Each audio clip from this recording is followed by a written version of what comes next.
Velkomin að Rauðaborðinu á mánudagskvöldi að hausti til, það ansi haustlegt. En það margt hérna framundan og Björn Sonnóks hérna með mér. Ég ætla kannski að byrja að segja því að ef við förum svona öfugt í prógrami þá hérna aftast þá ætla ég að tala við hann Þráin Farisveit sem framkvæmdastjóri Verndar. Hann hérna búinn að vinna í útidildinni og hann eiginlega búinn að vera alla sína tíð í að vinna með svona jaðarpiltum fyrst og fremst og drengjum, afbrotafræðingur og fyrrverandi óknyttastrákur úr Hafnarfirði. Hann skrifaði á Facebook 13. í Hafnarfirði. Manstu eftir því þegar það var ógnaröld alltaf 13. í Hafnarfirði? Ekki getur nú sagt. Þetta var eiginlega 2 áratuga skeið. Er þetta átt að vera í mínu minni?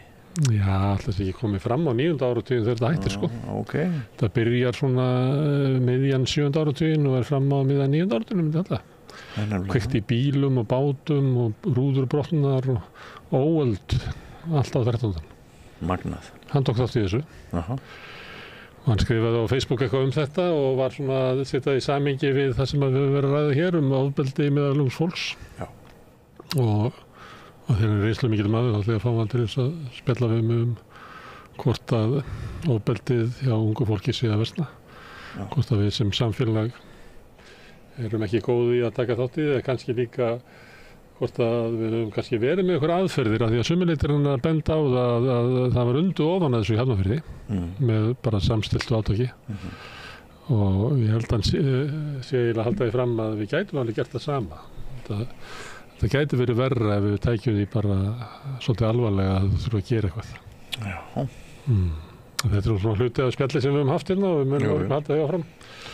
Herðu en hérna áður en Þráin kemur að þú að ná í skotti á Ragnari Þór sem var reyndar hérna í gær í þættinum sínu Egils. Hvað? Akkur liggur Ragnar svona mikið á? Akkur er hann dag eftir dag. Það var nú kannski bara svona eins og hvernig tilviljun. Þetta snýst kannski ekki Ragnar Þór heldur viðburðin á morgun. Mótmælin. Að það nú margt sem bendir til þess að þetta verði svolítið söguleg mótmæli. Það verður svona meiri breiðfylking sem stendur að þeim heldur en hefur verið nokkuð langt skeið. Mikill þungi í fundamönnum. Mér langar bara að vita hver ætla að flytja framsögu þarna. Hver krafan? Það er sko, þú þekkir þetta Smári að það alltaf orð gegn orði og hérna Bjarni segir að það eru hvergi hærri laun á Íslandi. Fólk hefur aldrei haft það betra. Akkurat. Ragnar ekki á því.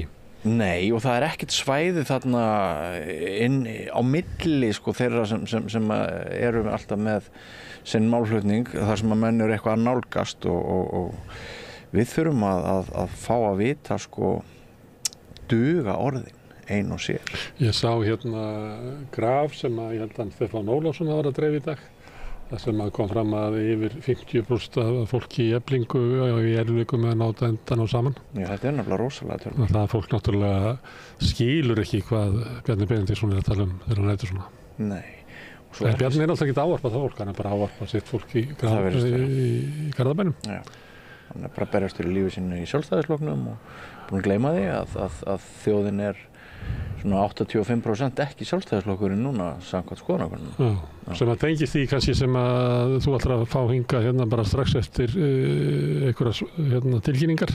Þá ætlar að fá 2 þingmenn, Björn Leví Gunnarsson og Brynjar Níelsson. Ég býst að þú munir spyrja Brynjar eitthvað út í stöðu Bjarnar Ben. Já, mér langar til þess að vita sko hvað maður eins og Brynjar hefur að segja stöðu Bjarna. Hve veik hún? Við vitum hún veik. Hve veik hún? Hann almenni flokksmaður bara komið með ælun upp í kók og farin að sauma að honum eða hvað? Það fólki sem ég hitti.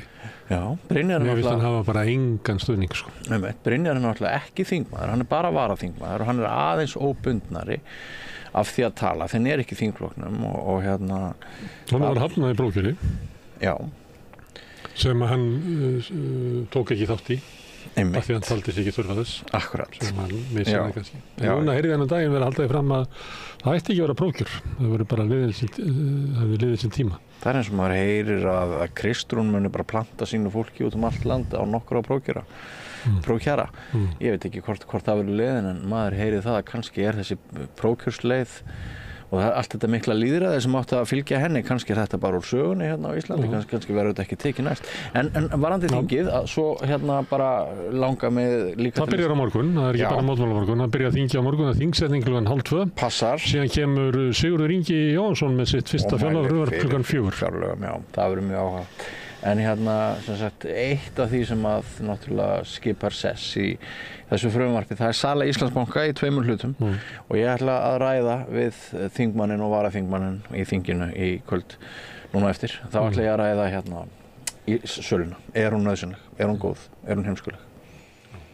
En síðan og eftir að þá hérna í þessari viku þá ætla ég að reyna að vera með umræðu skólakerfið, þannig að ég ætla að fá fólk svona sem að kemur úr þessum fagfélögum og stéttarfélögum sem að kennarasambandið er með undir sér og svona fólk tengt því. Ég ætla að ræða leikskólan í kvöld, framhaldsskólan á morgun og hérna grunnskólan á miðvikudaginn og tónlistarskólan á fimmtudaginn og ég fæ hingað bara hörku lið. Hann kemur hérna Haraldur Freyr Gíslason sem er formaður félags leikskólakennara og Svanlaug Sigurðardóttir sem er varaformaðurinn, Sigurður Sigurjónsson sem er formaður félags stjórnenda í leikskólum og Jónína Hauksdóttir sem er varaformaður Kennarasambandsins og kemur úr leikskóla geiranum.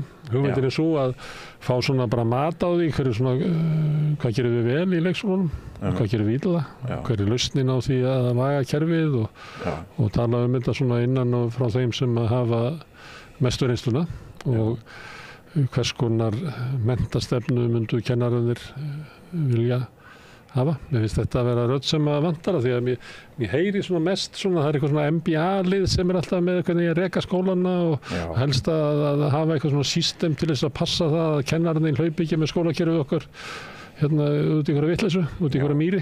Og bara heilt yfir er umræðan bara voða rekstraleg frekar en að snúast inni. Það er bara alltaf kallið með budduna. Kallið með budduna. Og hann vill hafa stjórntæki út. Mér líst vel á þetta, það er. Og hérna leikskólakrakkar eru náttúrulega of ungir til þess að við getum hérna raðið þeim upp hérna við rauðaborðið og spurt þau hvernig þeim líður í leikskólanum. En við höfum svolítið aktíft verið að reyna að ræða við ungt fólk sem er svona komið af leikskólaaldri.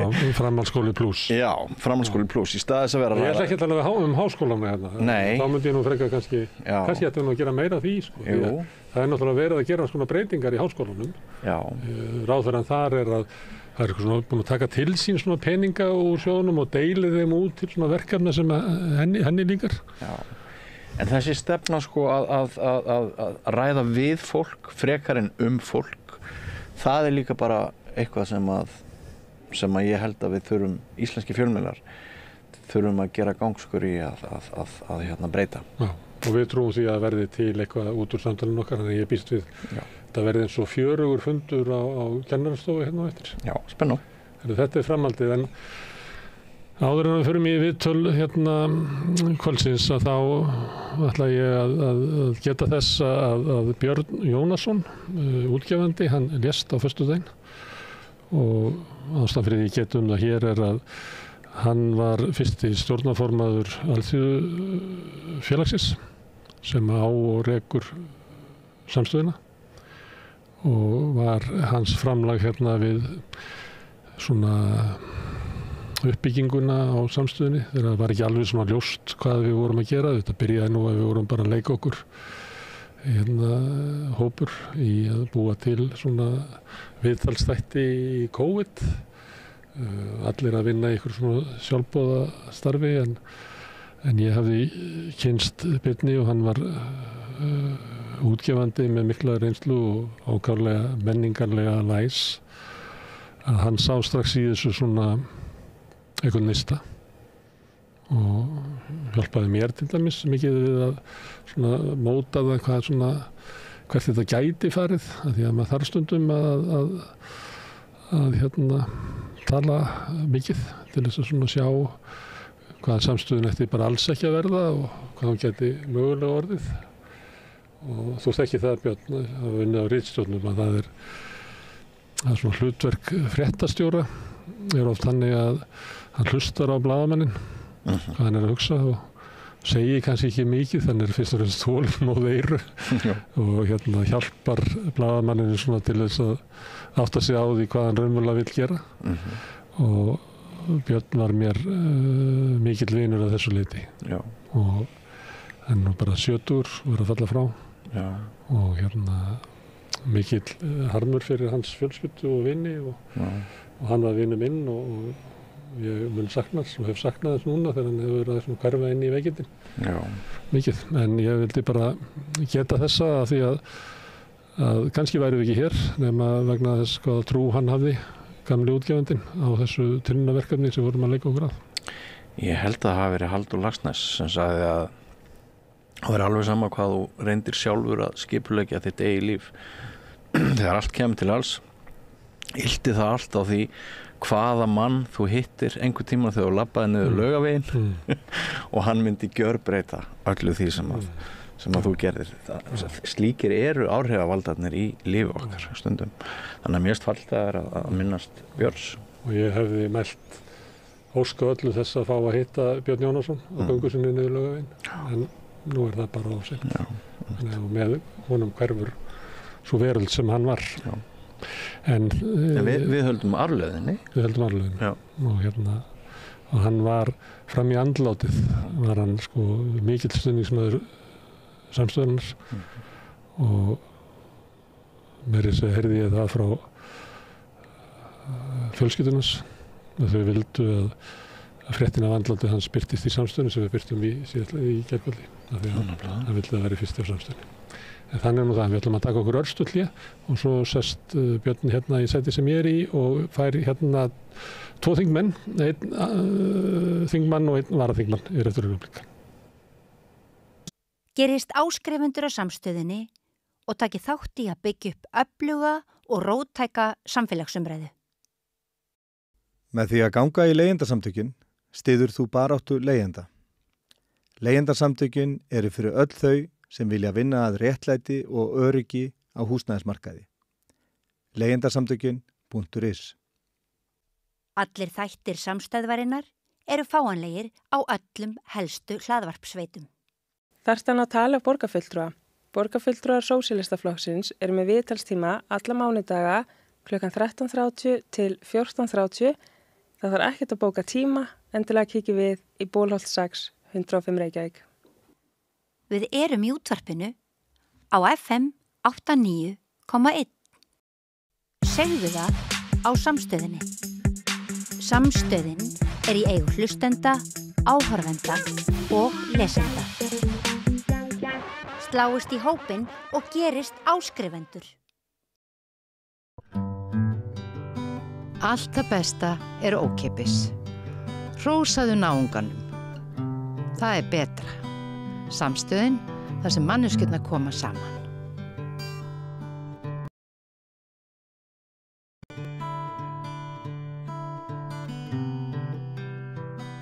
Já, komið þið sæl og blessuð og velkomin í þingið sem við endurreisum nú eftir sumarfrí. Þessi þáttur hverfist stjórnmál, eins og nafnið gefur til kynna og þá einkum stjórnmál sem tengjast Alþingi. Við hófum leik í fyrra vetur og urðum vör við töluverðan áhuga og vaxandi. Það ýmislegt sem bendir til þess að við séum svona bara almenni borgarar, að við séum pólitískari en nokkurt skeið. Hvort það er vont eða gott skal ósagt látið. Mögulega eru við pólitískari vegna þess að það er ansi margt að í samfélaginu. Það er lítið traust til ríkisstjórnarinnar og stjórnvalda. Það er margt sem gengur illa. Er það vegna þess að fulltrúalýðræðið hefur brugðist? Eða er það vegna þess að aðrar aðstæður eru einhvern veginn mjög sérstakar sem að í rauninni gera allt stjórnmálastarf erfitt? Það er ekki gott að segja, en við munum meðal annars reyna að svara þeim spurningum hér í vetur. Nú, sala Íslandsbanka liggur fyrir og við ætlum að fjalla svolítið ólíkar skoðanir þingmanna á þeirri fyrirhuguðu gjörð og þá er komið að því að kynna til leiks gesti þáttarinn sem ekki eru nú alltaf sammála. Björn Leví Gunnarsson, Pírati, velkomin. Takk fyrir. og Brynjar Níelsson varaþingmaður Sjálfstæðisflokksins. Þið sammála því sem að ég nefndi að greiniði svona mikinn pólitískan áhuga hjá almenningi núna og jafnvel meiri en dálítið skeið? Ef við byrjum með þér, Brynjar. Ég veit það ekki. Sko, það eru svolítið sérstakir tímar og það verið svolítið sérstakir tímar.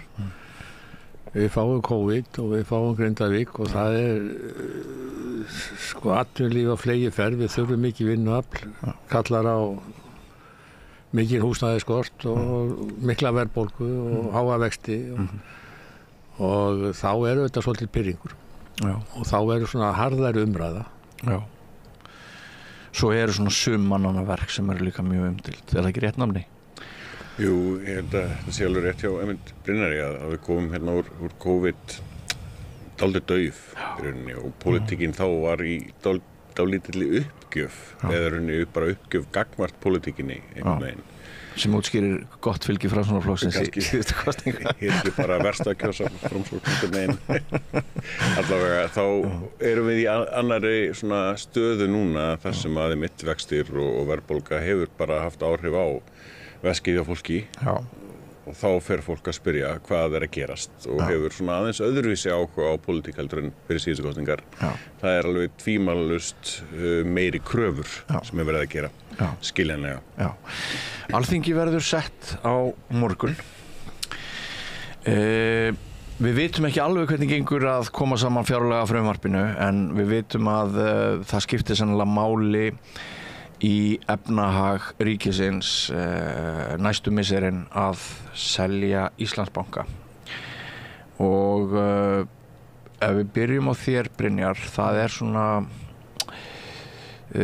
maður heyrir svolítið út í bæ að hvorki sé náttúrulega ykkur vel treystandi fyrir því að selja þennan banka þótt ráðuneyti sé komið til Framsóknarmanna, bara Sjálfstæðisflokkur nei ekki verið ríkisstjórn þegar þessi leggur verði seldur á grunni fyrir skandala og eins heyrir maður að þetta sé ekki endilega besti tíminn, sko það búið að tímasetja að hvað fyrir hlutin verði fyrir áramót, alveg bursi frá gengi og einhverju svoleiðis. Er þetta ekki svolítið örvendingafull, eru þið ekki að pissa í skóinn ykkar, eru þið ekki bara síðasta snúningi að síðasta söludegi einhvern veginn að bara kasta því á bálið sem getur brunnið? Nei, ég veit ekki betur en þetta alltaf að vera í farvatninu að gera þetta, þannig að svo getum við alltaf sagt þegar gert ekki betur að gera eitthvað öðru tíma og svona. Þetta löngu planlagt og verið stefna að klára þetta. Menn alveg sammála í mínum flokki allavega það að ríkisvaldi ekki vera með áættur að því að reka svona vera með fjármálakerfi bara á herðunum, þetta engri annari þjóð það í hugeinsunni sko. En gott og vel, menn hafa bara misnað skoðun á þessu en þessi sala bara hefur tekist bara mjög vel þó einhver svona smáatri og upplöfverða kringum þetta eins og maður bjóst alltaf við svo sem að þegar svo margir á móti þessu en í grunninn hefur þetta bara heppnast ágætlega og vennið að bara halda þessu áfram og mínu viti að taka meira og minna Landsbankanum líka en í verstafalli að ríki eitthvað smá hluti í honum en ég meina það bara okkar skoðun að ríkisvaldi sé ekki bara eigi allt fjármálakerfi, ég held að það sé bara stór hættulegt fyrir skattgreiðendur. Er ekki jafn hættulegt fyrir skattgreiðendur að hafa þá fákeppni sem að ertu til dæmis ánægða með bara bankakerfi, ertu ánægða með stefnu íslensku bankarna, hvernig þeir hegða sínum málum, þjónustu þeirra við viðskiptavinni og hvað það kostar að skulda pening í dag og svona? Já, það hefur ekki alveg með bankan að gera, ég held að bara bankanir standi sér bara ágætlega núna að hafa gert það í talsverðan tíma. Það eru vísu mjög íþyngjandi reglur sem þurfa að þola umfram aðra banka í Evrópu, en ég finnst bara að standa sér ágætlega og ég bara mjög ánægð með minn banka. Björn Leví, munið þið í Pírötum styðjið þið þessa sölu? Eru þið ánægð með sölu Íslandsbanka? Sko almennt séð að þá mjög skrítið að einhver aðeili eigi 2 banka sem dæmi. Þannig að við sjáum þannig séð í prinsipinu ekkert að því að ríkið selji allavega annan bankan og eigi þá bara einn. Með ákveðin svona samfélagsleg sjónarmið fyrir stafni eða þá bara sameinað eða hvernig sem það tilgangslöst að eiga einhvern veginn 2 bíla þegar maður það að breyta til að gera.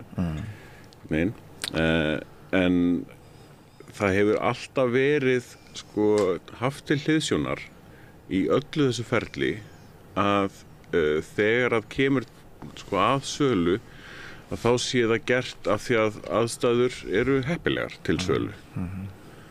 Og hérna búið að stilla upp eins og Brynjar að segja það er bara þeirra skoðun að það að selja, það er löngu búið að setja þetta upp og það bara að klára það. Bursið frá markaðinu svolítið. Óháð því hvort að það fæst þá gott verð fyrir eða hvernig aðstæður leyfa. Og það ekkert rosalega ábyrgt. Plús það hvernig hefur verið farið svona með, Framsókn gerði nú af allavega vitnisburði viðskiptaráðherra athugasemdir við fyrra söluferli. Áhugavert hvernig það verður sett upp núna. Það var ekki góðar vísbendingar að þetta yrði endilega faglega gert, heldur bara að það yrði klárað.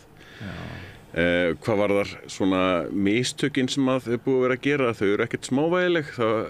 Umboðsmaður Alþingis var bara í útvarpinu fyrir ekkert svo löngu síðan þar sem hann notaði orðið vanræksla. Það ekkert lítið orð í svona lagalegum skilningi. Þannig að kostaði náttúrulega Bjarnar á þeirra stólfiskur. Já, kostaði okkur líka. Í fyrstu sölunni þá var verðið alveg rosalega lágt með hvernig þessi gengið síðan þróaðist. Verðið var þokkalega gott í síðustu sölu, það ekkert hægt að kvarta við því rauninni. En út af því hvernig rauninni innherjar fengu aðgang og ýmislegt svoleiðis, að þá náttúrulega hrundi traustið og gengið mitt líka, þannig að við erum að selja í rauninni hlutin á miklu lægra verði núna út af mistökunum síðast. Það alvarlegt. Já, sko, þið eruð mjög skeptísk á þessa tíma núna. Ég held að flokkur fólksins sé líka ekki hrifinn af þessu, en annars sæmileg sátt það innan Alþingis að þínu viti, Brynjar, að þessi sala eigi sér stað núna? Ég bara veit það ekki. Sko, menn getur auðvitað deilt það hvort að það sé rétt að gera akkurat núna eða kannski skoða það lítið síðar. Ég kann ekki að meta það. Ég meina, það auðvitað bara einhver ráð sem menn fá, hvort það sé viti því að gera þetta núna. Altså salan síðast bara fengir hættu sérfræðingar í svona sölu og hlut fengni, sko. Svo geta menn alltaf, svo auðvitað verður eitthvað smá klúður í þessu en í stóra myndin samt svo þessi sala tókst vel og við getum endalaust deilt það hvort það sé milljarður hér eða milljarður það sem við getum ekki meira eða minna. Ég held að menni að láta þetta bara frá, reyna að halda áfram. Stóra máli það í huga held ég margra með heyrist að jafnbyrja Birni Leví að ríkið eigi ekki að vera með alla bankar í fanginu. Og ég held að það sé bara mikilvægt. Eitthvað klikkar í þessu kannski. Ég sagði það sínum tíma þegar menn voru að fara síðustu leið. Þið vitið alveg ef það ekki bara selt hæðspjóðanda, þá verða læti. Alveg sama hvað tekst önnur markmið nást, sko. Já, ég held sko að vandinn núna einn vandinn sá að það mikið vantraust í gangi og ég ræddi þá þannig að við erum öll einhvern veginn pólitískar en við höfum verið bara almennir borgarar vegna þess að okkur finnst eins og að vilji okkar sé ekki virtur og okkur finnst náttúrulega vandræðagangurinn með ríkisstjórnina náttúrulega öllu fólki auðsær. Það þessar aðstæður eins og með stýrivextina og húsnæðismarkaðinn sem náttúrulega skelfilegur. Það svo margt sem að mælir einhvern veginn gegn því að við treystum bara því sem að kemur frá þínum hópi sem þinn formaður leiðir. Ég byrju, þannig, pólitíkin alltaf þannig, sko. Menn grafa undan trausti ríkisstjórnar. Ég sé ekki að menn sé að grafa undan. Ég meina að pólitíkin felst í því, ég reyna að gera lítið, sko, stóra myndin svo. Það þín pólitík. Já, ég að segja það, stóra myndin svo. Að okkur hefur gengið í heildina ágætlega. Við erum að glíma hvað hópið þú ert, sko. Jú, ef ég horfi bara mælikvarðana sko kaupmátt og velferðssamfélagsins. Við erum að glíma við einn stóran vanda umfram aðra þjóðir í kringum okkur. Það húsnæðisskortur. ástæðan fyrir þeim húsnæðisskorti er svo að atvinnulífið í Íslandi er á fleygiferð og þarf vinnuafl auðvitað. Óhjákvæmilega verður húsnæðisskortur og ég ætla ekki að fara þá leið að skamma bara sveitarfélögin eins og margir hafa verið að gera vegna það var ekki hægt að elda þetta. Þar að leiðandi út af því að við erum á fleygiferð eru við með húsnæðisverðið ríkur upp sem stæðsti hluturinn af verðbólgunni og ef húsnæðisskortur væri ekki inn í vísitölunni þá væru við kannski með 3,5 eða 3,6% verðbólgu bara eins og þjóðirnir kringum okkur. Þannig að menn verður bara að horfa á þetta raunsætt og ég ætla ekki að kenna neinum ég ætla ekki að kenna Reykjavík og borgum ekki að kenna neinum. Staðan er þessi og þessi verðbólga, hvað sem stjórnmálamenn ætla að segja núna í haust, já við ætlum að ná tökum á verðbólgunni, hún næst ekki nema við hægjum atvinnulífið. Þurfum minna fólk. Það er bara þannig, því miður. Ég vildi ég hefði törralaust, ég hef hann ekki.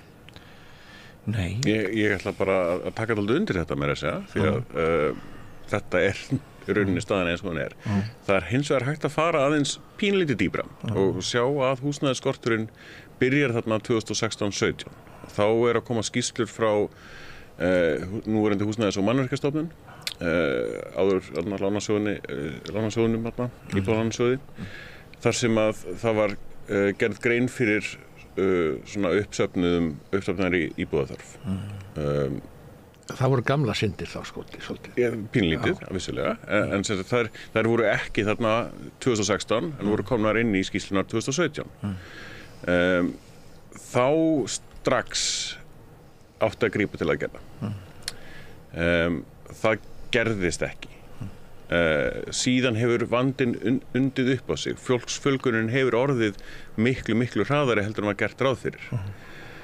Og eins og hefur komist að orði hérna í öðrum þáttum að hérna það eru rauninni allir með hamar og lofti sem að geta því valdið. Á sama tíma er verið að gagnrýna lóðaskort sem er mjög undarlegt ef að þó að það væri fleiri lóðir þá miðað við það gæti ekki fleiri verið að byggja samt. Þannig að það er stundum dálítið svona tvískýningur í umræðinni til þess að þvæla hana en greiningin hérna sem að Brynjar með það bara er nokkuð spot on. Við þurfum ekki einmitt bara í rauninni fólk erlendis frá til þess að vinna í þeim stöðum sem að svona hagkerfið er að þrýsta á. Ferðamennskan er að koma þarna eftir 2016 einmitt. Rosalega sterkinn. Við þurfum einfaldlega byggingaraðilega líka til þess að koma til móts við. Við erum að elta skott í okkur í þessu sko. Og það er bara, það þýðir það og hérna en sko spurningin er bara svo, er hægt að grípa einhvern veginn, sko það er ákveðin hópur sem þetta lendir mest á. Og það sem stjórnmálamenn þurfa að hugsa sko, hvernig getum við varið þennan hóp á þess að bara illa fari. Það er bara gott eins og það er nóg atvinna fyrir alla sem vilja vinna. Það er rífandi gangur í atvinnulífinu, það er verðmætasköpun, ólíkt bara því sem er að gerast víðast hvar annars staðar. Og þess vegna eru þetta vextir alltaf hærri bara út á því sko. En við þurfum einhverju að finna ráð að þeir sem einhvern veginn að falla milli skips og bryggju, eins og eiginlega svolítið verkefni stjórnmálamanna, að hvernig getum við gripið inn í það á þess að valda bara einhverju sérstöku tjóni á öllu sko. Það er vandi. Sko á þess að vilja missa boltan of langt frá umræðefninu Íslandsbanki og það er mér að kenna að sem stjórnanda þessar umræðu að boltin er komin dálítið frá þeim kjarnamálsins og á þess að ég vilja að við förum alveg frá Íslandsbanka og sölu Íslandsbanka þá vil ég benda á það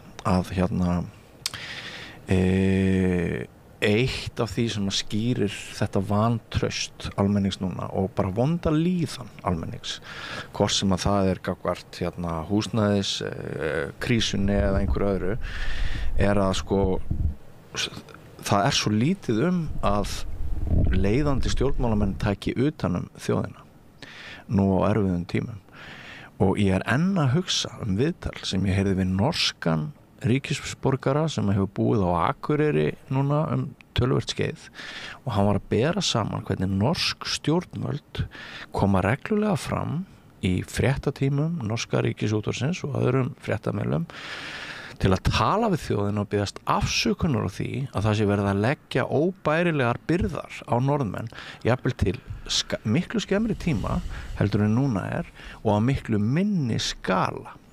Og ég vil halda fram, Brynjar, bara sem Íslendingur, bara sem einstaklingur Björn Þorláksson, að þarna hafi ráðherrar ríkisstjórnarinnar brugðist. Sko, ég get sagt það að ég haldið þessa ræðu sem þú bara halda. Hefur þú? Ég hef ekki stólið henni frá. Nei, enda var það ekki svona með þeim skil ekki ofnberlega. Það sem ég hef sagt, sko, við stjórnmálamenn og mína flokkmenn og sem og aðra. Þegar að vera að taka til með einhverja erfiðar ákvarðanir sem munu koma við kaunur einhverjum, þá þarf að útskýra það. Þeir eru líka að tala þannig að fólkið í landinu hafi á tilfinningu að þið hafið yfirhöfur einhvern áhuga á því, sko. Já, til þess að einhvern þykir væntu það. Já, og útskýra fyrir fólki. Svo umræðan bara fari ekki stundum bara í vittleysu og svo næri engin stjórn á því. Og þá bara ákvaða ráðherrarnir bara þegja frekar heldur en að vera, þá er orðið á seint. Já. Og þetta held ég að sé mikill vandræðagangur, ekki bara í þessa ríkisstjórn, þetta búið að vera lengi. Já. Og ég bara segja það, útskýrið fyrir fólki, talið beint til það, verið hreinskilin við það, sem er mjög mikilvægt, verið bara hreinskilin. Ef það þarf að taka erfiðar ákvarðanir, útskýra það af hverju þarf að gera það. Já, ef ekki bara bæta við huggið það. Jú, þegar þarf. Jú. Hvernig heldur það sé fyrir hérna venjulegt millistéttarfólk að það sé engin leið fyrir svo marga foreldra sem ekki eiga auð til þess að miðla til barnanna sinna og sem hérna, þau geta nýtt sem forgjöf til þess að kaupa sér húsnæði. Hvernig heldur það sé fyrir allar þessar fjölskyldur núna sem sjá fram á það sé ekkert pláss fyrir börnin þeirra, íslensku börnin þeirra á Íslandi. Það er hellingur af fólki í öllum stéttum að velta fyrir sér búsetulöndum fyrir börnin þeirra, öðrum löndum en Íslandi vegna þess að margir upplifa það þannig að bara játliðið hafi lokast. Ég taldi á því svona að við erum á þeim staði í pólitíkinni að við þurfum minni pólitík og meiri mennsku.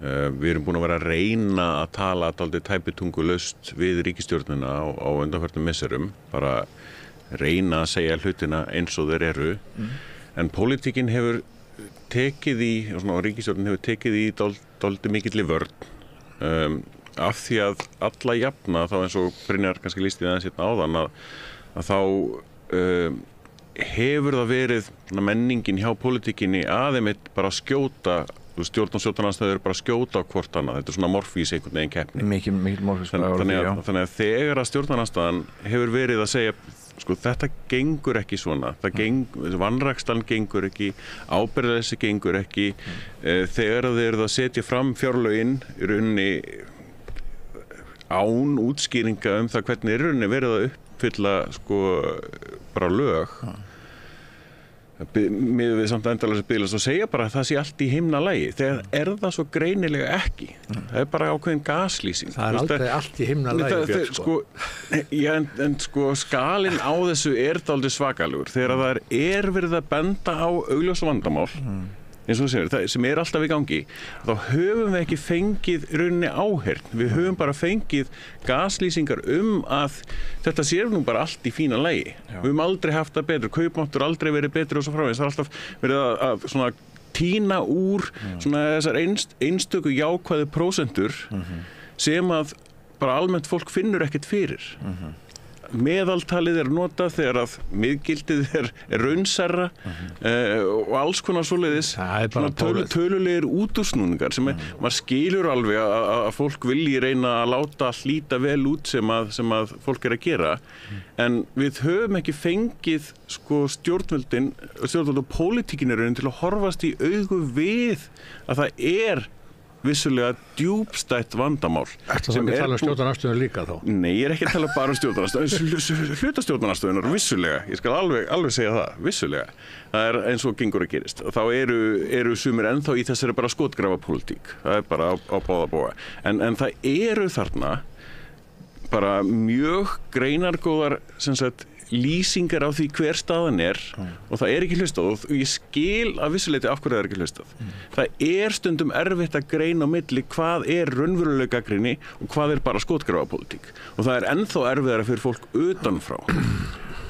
Það hefur svo sem alltaf verið snúið en hérna sko núna kannski erfiðara að átta sig á þessu líka út af aukinni polariseringu og hérna við erum alltaf með mjög við erum búin að stíga svolítið skrefið aftur tilbaka í hlutdrægari fjölmiðlun og upplýsingaóreiðan náttúrulega tölverð en sko mér finnst bara svo það sé sagt ég greini ekki að það sé mikið meira traust gagnvart stjórnarandstöðinni heldur en stjórninni sko stjórnarandstöðin mjög flókin fyrir bara líka eins og stjórnin sko en ef við víkjum aftur sögunni að sko sölu Íslandsbanka þá ég man að ég skrifaði frétt þessi áform fyrir svona hálfu ári eða eitthvað svoleiðis og það var rosalega mikið svona reið komment og var ekki gerð einhver könnun sem að sýnir að sko það bara, ég held að sé meirihluti þjóðarinnar sem gegn þessari sölu, það ekki rétt Brynjar? Þú þekkir það nú kannski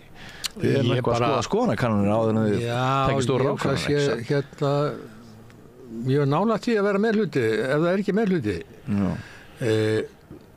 það til mig sluta þessu vanda það hefur ekki verið útskýrt nógu vel held ég hérna tilgangurinn með þessu og nauðsyn þess og hérna mikilvægi þess og þetta þessi hluta því að hérna að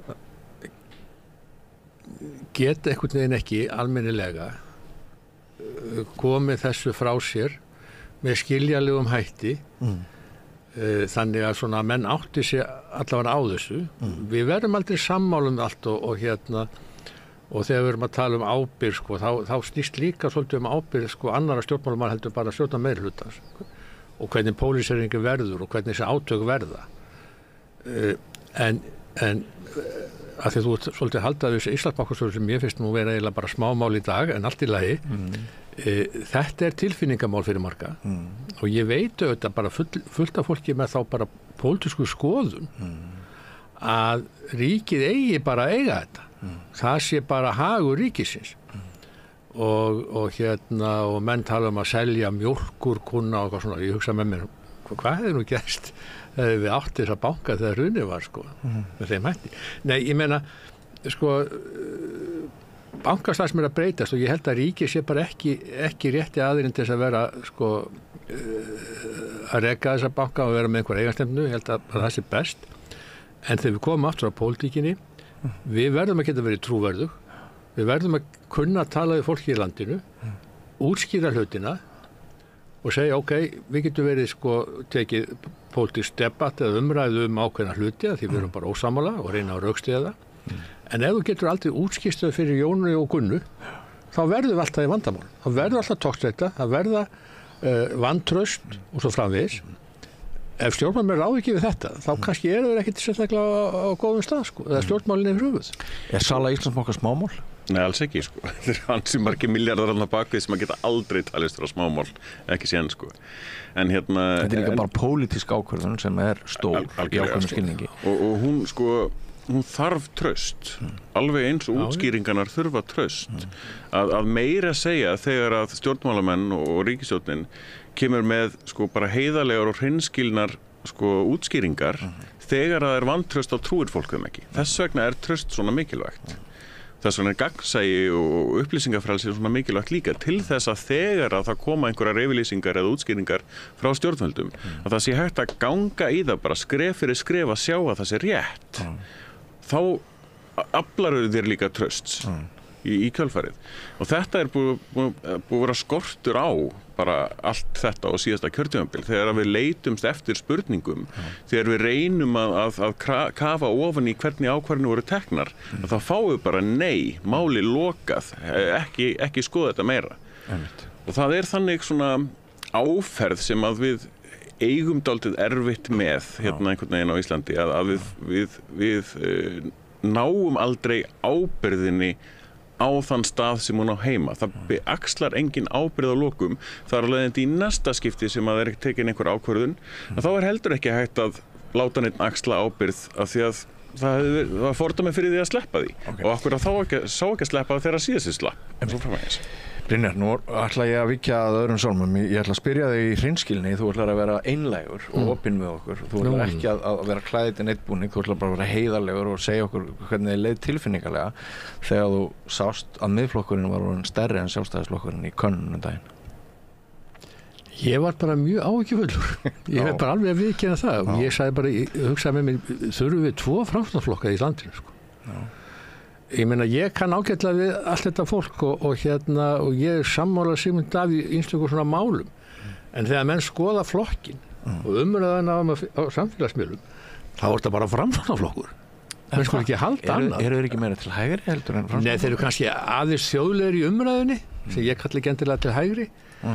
En ég meina, Sigmund Davíð er aldrei nálgast aldrei Sjálfstæðisflokkin frá hægri þegar hún saman ríkisstjórn. Nei. Ég horfi á þetta bara, bara skynsalega sem þið segja. Ég get alveg tekið undir. Þeir fengi margt að láni frá mér. Já. Ert þú kannski á leiðin yfir í Miðflokkinn? Nei. Ég er bara sjálfstæðismaður. Í mínum huga er þetta bara Ég vil meiri pírata en Miðflokksmaður. Ég sennilega út í það farið, sko. En ég er bara að segja það að það er mjög margt gott. Þeir eru oft skynsami bæði beggi og ekki alveg tekið undir. En þegar það kemur á hugmyndafræðin og pólitíkin það áreynir, þá verða menn átt að segja hvaðan Miðflokkurinn kemur, sko. Þetta er nefnilega ekki bara hægri og vinstri, sko. Nei, það er líka þjóðernishyggjan eða íhaldið og frjálslyndið. Já, ég hef alltaf sagt, sko, sjálfur, hæfilega þjóðerniskennd eru bara nauðsynleg hverju þjóð, en svo er það allt í orðið einhver hægri stefna eða þjóðlegt íhald er til. Framsóknarmenn hafa sennilega alltaf því verið miklu meira þjóðlegt íhald en nokkuð tíma Þjóðlegt íhald vinstra megin og hægra megin. Já. Gamli kommunistaflokkurinn voru miklu þjóðernishyggjumenn. Algjörlega. Þannig að menn með ekki nota þetta orðið við það, en vissulega þegar það kemur svona atvinnulífun og frelsinu, þá horfi ég bara á Miðflokkinn sem Framsóknarflokk, sko. En ég fyrir áfalli. Þú varst fyrir áfalli. Að þú vilt að ég opni mig. Já, þakka þér fyrir. Og sérðuð núna sæng ykkar sjálfstæðismanna út reita í þeim skilningi að búið ykkur undir stjórnarandstöðu tímabil að loknu kosningum? Ég bara ég er nú ekki alveg innsta hring lengur. Ég er ekki í þingflokknum. Nei, þú kemur nú stundum inn á þing. Já, það er bara til að rífast aðeins í píratunum eitthvað. Nei, ég meina Sjálfstæðisflokkur átt að sjá því að margir hans kjósendur segjast alltaf yfirgefan. Það er auðvitað áhyggjuefni. Já, sérstaklega fyrir af því þið eru svo mikill valdaflokkur. Þið eru bara í loftinu til þess að stjórna landinu. Það bara ykkar yfirlýst stefna. Þið þolið ekki vel stjórnarandstöðu. Þið kunnið það alla. Nei, við höfum svo mikla áhyggjur af velferð þjóðarinnar að við erum ekki stjórninni. Það er það. Eða bara þeir eru frekju hundar. En það er auðvitað þannig að sko ég tel alveg möguleiki að snúa þessari þróun við. Það fer svolítið auðvitað eftir því hvort við náum að vera trúverðug á þessu vetri. Já, finnst þér það líklegt? Eins og er mannað í brúnni og bara eins og, þú veist, skeiting ganga. Já, ég hef þetta mjög ánægður með skipstjóran, sko. En er það? Já. Er ekki aðeins farið að falla á? Jú, hann er náttúrulega stendur með ábyrgðina á þessu ástandi. Við vorum að ræða áðan til dæmis hvað góður leiðtogi, hvernig hann kemur fram við þjóð sína með auðmýkt og samtali. Finnst þér Bjarni hafa tekst það? Já, stundum, en ekki alltaf. En ég er bara að segja það, mér finnst hann öflugur stjórnmálamaður. Öflugur þegar það kemur að því að vera fljótur Hvers tími er liðinn? Svo kann að vera að það lifi engin formaður lengur en 12 ára eins og dæmi er Já. Það er svo erfitt að vera í forystunni svona langan tíma. Og þá svona missir fólki einhvern veginn þolinmæðina og það kann að vera hans tími sem bara liðinn og hann setur og segja ok, heyrðu, ég hef ekki náð að rífa þetta upp nema hann gerir það bara í vetur. Ef það er þannig óbreytt þá er þetta ekkert ólíklegt, hann segir bara ok, heyrðu, ég er ekki að ná þessu og það er kannski komið tími til að reyni sig. Upplifirðu að þessari skoðun sé að vaksa fiskur hrygg innan Sjálfstæðisflokksins að fleiri svona telji að mögulega sé Bjarni komin á endastað? Já, ég held að það sé alveg en margir hafa samt mikla tröllatrú á honum eins og ég að ef eitthvað snýst núna svona að hann að hlutinni breytist sko. Að ég sé svo sem engan augljósan arftaka heldur. Mér langaði einmitt að koma næsta því. Já, þú sérði engan augljósan. Engan augljósan. En sko, það ekki hluti klemmunar og krísunar og jafnvel þótt þið mynduð vilja skipta manni í brúnni, þá bara engin, ekki nema þú ætlar að bjóða þig fram. Ætlar þú að gera það kannski? Nei, en ég ekki sagt að það hefur verið að koma máli við mig. Nó, ok. Nei, ég ekki að fara að gera það. En það bara einhvern gamlan kall það bara einhvern svona millibils ástand. Nei, ráðherra flokksins og jafnvel Bjarni hafa þennan vetur til að snúa þessu við, eða bara fyrir áramót. Já, fyrir áramót. Er það ekki bara... Það tíminn að menn öðlist traust og trú og menn sé ekki, sem eru aðhyllast okkar stefnu, sé ekki að fara út og suður sko. Já, en þetta eru bara 3 mánuðir sko. Já, það gerist margt á 3 mánuðum. Er það? Ég sé fylgi fara úr 40% í 14% á nokkrum vikum sko. Sko, sérð þú einhvern ráðherra eða annan þingmann núna innan Sjálfstæðisflokksins sem að þú treystir fullkomlega til þess að taka við að Bjarna? Sko, ég treysti ég treysti alveg til þess ráðherrunum. Ber einhver höfuð og herðar yfir aðra einhver sem Nei, ég ætla ekki að segja það. Ég treysti alveg ráðherrunum hverjum einu sem taka við. Mér finnst það mörgulegt öflugt fólk. Ég horfa á Þórdísi og ég ræði pólitík, þá finnst mér hún alveg frábær. Mér finnst hún algjörlega frábær. Það heilmikil kraftur og í Áslaugu. Gulli hefur auðvitað mjög víttakt nett og dugnaðar forkur og getur gert mjög margt. Heldur að Gulli sé enn lifandi? Já, sem slíkur? Já, ég bara að segja, ég treysti öllu fólkinu. Ég bara finnst staðan eins og hún í dag, þess eðlis, að það verði erfitt fyrir þau að ná því. En ég ætla ekki að útiloka að þau geti það. En þau hafa líka bara skamman tíma. Þetta ekki sammála með mér? Já. Einmitt. Við erum voðalega sammála þegar við erum ekki baka lyklaborðið. Já, þið er allt öðruvísi þegar þið eru að senda hvort öðrum skeiti á Facebook. Það er nú bara skemmt það. En þið eru náttúrulega bara að axla nýja ábyrgð, að taka þátt í friðsamlegu pólitísku samtali til uppbyggingar því að við erum öll svolítið meir og það var hræðilegir atburðir skekið í íslensku þjóðina og það er ekkert rosalega svona stemning fyrir innan tómu hávaðar yfirliti sko. Kostur við Björn, eða ég fæ að hrósórum að Kostur við Björn að hann segir bara það sem hann finnst. Ok, ég getur ósammála. Við erum alveg saman það. Mér finnst bara gott að menn segja það. Líka jafnvel segja hann hluti sem hann veit kannski að sé ekki endilega mikið jarður fyrir hann í hans flokki. Hann þorir þó að segja það. Og að því leitinu get ég hrósað Bjarni Leví. Já, þið voruð að tala sko miðflokkin. Þeir hafa náttúrulega spilað á populískar hörpur í sínum málflutningi. Þeir eru mjög flinkir í að segja það sem að sumir vilja segja, sem að svona reiðir Íslendingar vilja heyra, tala fyrir einhverjum svona töfralausnum og svoleiðis. Þið skrimtið inn á þingi, Björn Leví, þetta nú ekkert góðæri hjá okkur samkvæmt skoðanakönnunum, en þið virðist vera svona komnir áfram til að vera. Ætlar þú til dæmis bara sjálfur að sækjast eftir því að vera þingmaður? Jú, en svo bara fer hvernig prófkjör fara á svo framvegis. En okkur gengur alveg bara nokkuð vel á svona skoðanakönnum þrátt fyrir alla þessa hreyfingu á fylginu fram og tilbaka, að þá erum við bara í okkar svona kjörfylgi í rauninni sem er mjög gott, en við sjáum alveg mjög mörg tækifæri. Yfirleitt 8% eða hvað? Fyrir aðeins upp í svona yfir 10 niður í 8 eftir skoðanakönnum. Langar þið í ríkisstjórn? Ég myndi vilja gera pólitíkina öðruvísi. En þú samt svarar hvorki já né nei. Sko, sem að er sem sagt ástæðan fyrir því er að ég held að eina leiðin til þess að gera pólitíkina öðruvísi sé að fara ríkisstjórn. Að pólitíkin á Íslandi sé bara ekki alveg svona vaxin úr grasi hvað það varðar og þarf að læra kannski hvernig er hægt að gera hlutina öðruvísi áður en það er hægt að fara í til dæmis stjórnarmynstur eins og minnihlutastjórn eða eitthvað þvíumlíkt.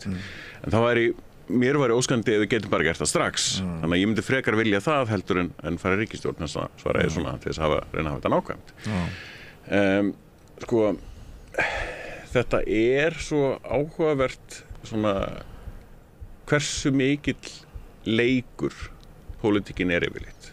Ég sem svona spilanörd og sé rosalega mikið hvernig fólk hagar sér eins og það sé bara í einhvers konar spili. Já, leikur í merkingunni skúaspil, svona leikrit eða? Líka stundum, vissulega. Og það eru þessi pólitísku skotstundum sem ganga fram og tilbaka og ekki kannski alveg málefnaleg, en eru alveg heiðarleg, þau eru bara hugmyndafræðileg og svoleiðis. En við þurfum kannski að losna aðeins, ná að grafa ofan af hugmyndafræðinu og ná stundum aðeins niður í praktíkina. Ég held að við Píratar séum einmitt í langbestri aðstöðu til þess að ganga í svoleiðisverk. Af því að sem sagt, þegar að fólk nálgast ný vandamál, það eru rosalega mörg ný vandamál, með þessar gömul vandamál sem við eigum eftir að lesa, sem eru í svona föst í hugmyndafræðilegum skotgröfum.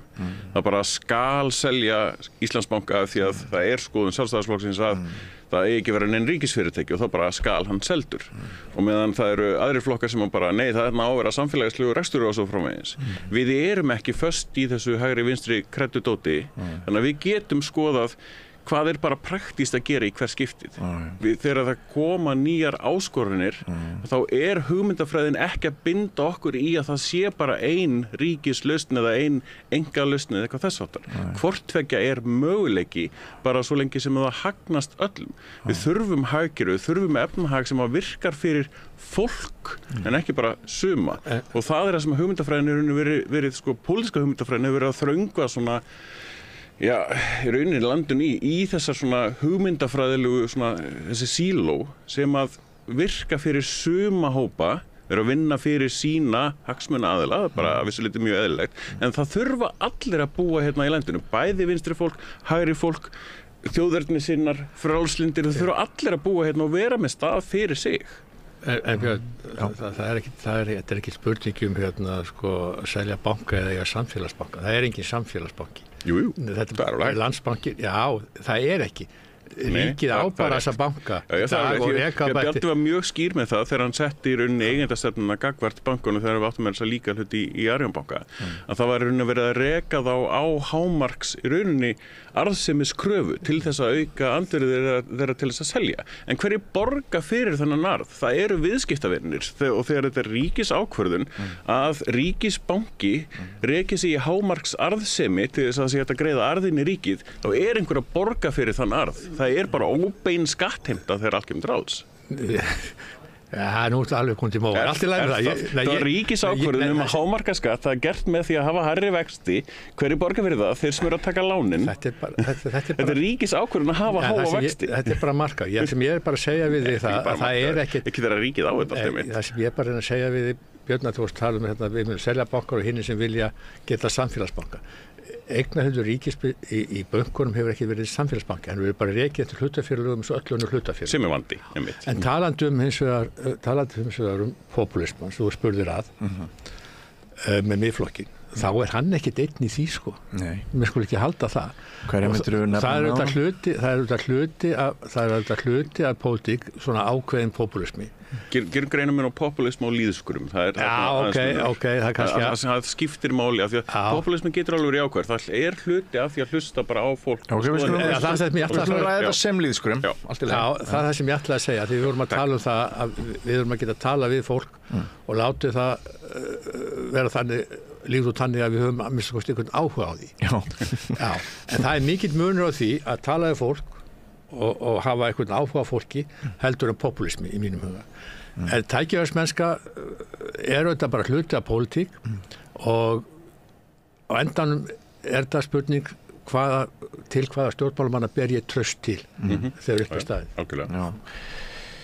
Við gerum alltaf lítið af því held ég að skoða og spyrja stjórnmálamennum í rauninni sannfæringu sína sem rauninni eina hæfniskrafan fyrir stjórnmálamenn, bara samkvæmt stjórnarskrá, bara fylgja sannfæringu sinni.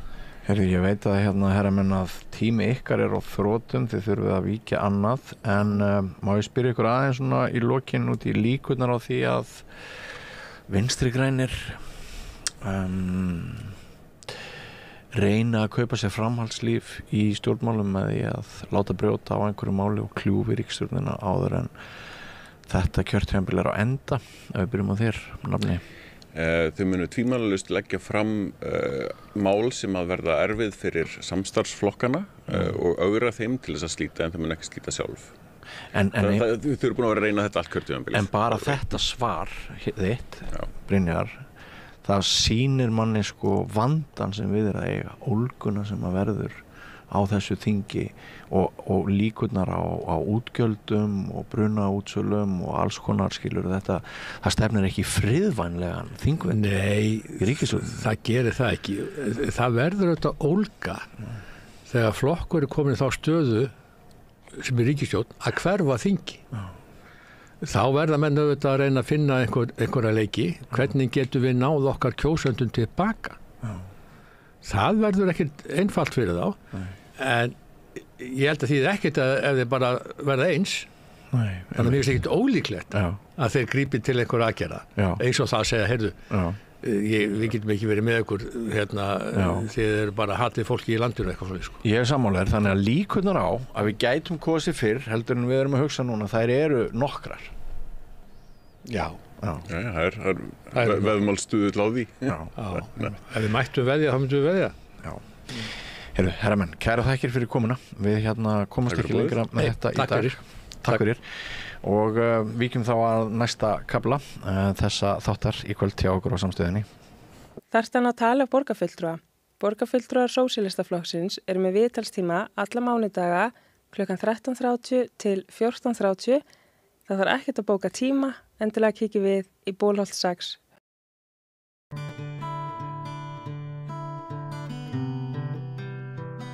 Já, við ætlum að ræða skólamál í vikunni. Við ætlum að gera það alla dagana sem við sendum út rauðaborðið frá mánudegi til fimmtudags. Við ætlum að ræða einstök skólastig. Hérna á fimmtudaginn munum við ræða tónskóla og á miðvikudaginn ætlum við að ræða grunnskólana, á morgun ætlum við að ræða framhaldsskólana og í dag ætlum við að ræða leikskólana. Við gerum þetta með þeim hætti að við fáum svona forystufólk úr kennarafélögunum til þess að ræða þetta, hvernig þau horfa á skólana og hvað þeim finnst vera að og hvað þeim finnst vera gott líka náttúrulega. Við ætlum að reyna að fá svona heildstæða mynd af skólakerfinu og vanda þess innanfrá og hingað komin góður hópur af fólki. Hérna er Sveinlaug Sigurðardóttir sem er varaformaður félags leikskólakennara og Haraldur Freyr Gíslason sem er formaður þess félags. Jónína Hauksdóttir, hún er varaformaður Kennarasambands Íslands og Sigurður Sigurðarson er formaður félags stjórnenda leikskólana. Nú ætla ég að reyna að átta mig á því hverju staðan er og þá er hérna að geta að byrja á því sko hvað er í lagi en eigið ekkert allt miklu tími í það. Það er hérna, ég held að verið hann hérna Microsoft maður Bill Gates eins og það nefndi ekki að tala hvað er í lagi vegna þess að við höfum ekkert að gera við það. Við ætlum að skoða hvað er að og einbetta á því. En við skulum byrja samt á því að því að mér er sagt það, eða hefur verið sagt það, að sko leikskólanir á Íslandi séu kannski það svona skólastig sem er einna best í samanburði við aðrar þjóðir. Er eitthvað eftir því? Ég held að það sé rétt. Já. Nú hef ég sinnt erlendu samstarfi lengi fyrir félagið og ég held ég get alveg sagt það að kerfi á Íslandi og leikskólastig á Íslandi er bara mjög framalega í heiminum. Kannski ef við tökum það lengra hvað er gott við leikskólan, við tölum bara starfið sem slíkt þá er starfið frábært og það. Hvað merkir það starfið frábært? Já sko að starfið í leikskóla það gefur þér gríðarlegt frelsi. Þú ert ekki bundin við eina skólastofu, þú getur gert framkvæmt aðalnámskrárna bara eftir þínu höfði, þú getur farið út þegar þú vilt og þú getur verið inni þegar þú vilt. Þannig að frelsi til að kenna gegn leik, það er mjög mikið á þessu skólastigi og svona heilt yfir held ég að flesti séu saman það sem að starfa á þessu skólastigi að það er gaman að vera þarna en kerfið okkar er samt ekki fullkomið og nú ætlum ég að geta kallan tíma frá öllum. Nei. Af hverju er það gott? Já, meðal annars vegna sem Haraldur segir að það gefur kennaranum mikinn sveigjanleika sem að kannski er meira á þessu skólastíð heldur en mörgum öðrum skólastíðum og þetta sem hún nefnir með að vera inni eða vera úti, þú hefur þetta frelsi og það sem er náttúrulega gott við þetta skólastig er líka það að börn á þessum aldri eru bara ótrúlega skemmtilegt fólk og það er ástæðan fyrir að þetta er svona skemmtilegt starf og ástæðan fyrir að við sem hefum gert þetta ævistarfi endumst í þessu, það er vegna að börn eru skemmtileg og það er gefandi. Við byrjum skemmtileg og svo versnum við. Já, það er allir verðum ekki skemmtileg aftur svo í lokin, en börn er allavega svo óbærslega skemmtilegt fólk og það er það sem er aðalkosturinn við þetta starf og að vera að fá að kenna ungum börnum eru forréttindi að mínum mati og mínum mati er þetta besta starf í heimi og ég þreytist ekkert á að segja það. Eina ástæðunum fyrir því held ég líka að þetta leikskólastig okkar hérna á Íslandi er vel metið og það er það að kennararnir sem við þó höfum, þeir eru vel menntaðir. Flestir eru komin 5 ára meistaragráðu á bakvið sig, hafa mikla sérþekkingu og mikla fagmennsku og það skiptir máli í gæðum að það sé kennari sem að leiðir starfið.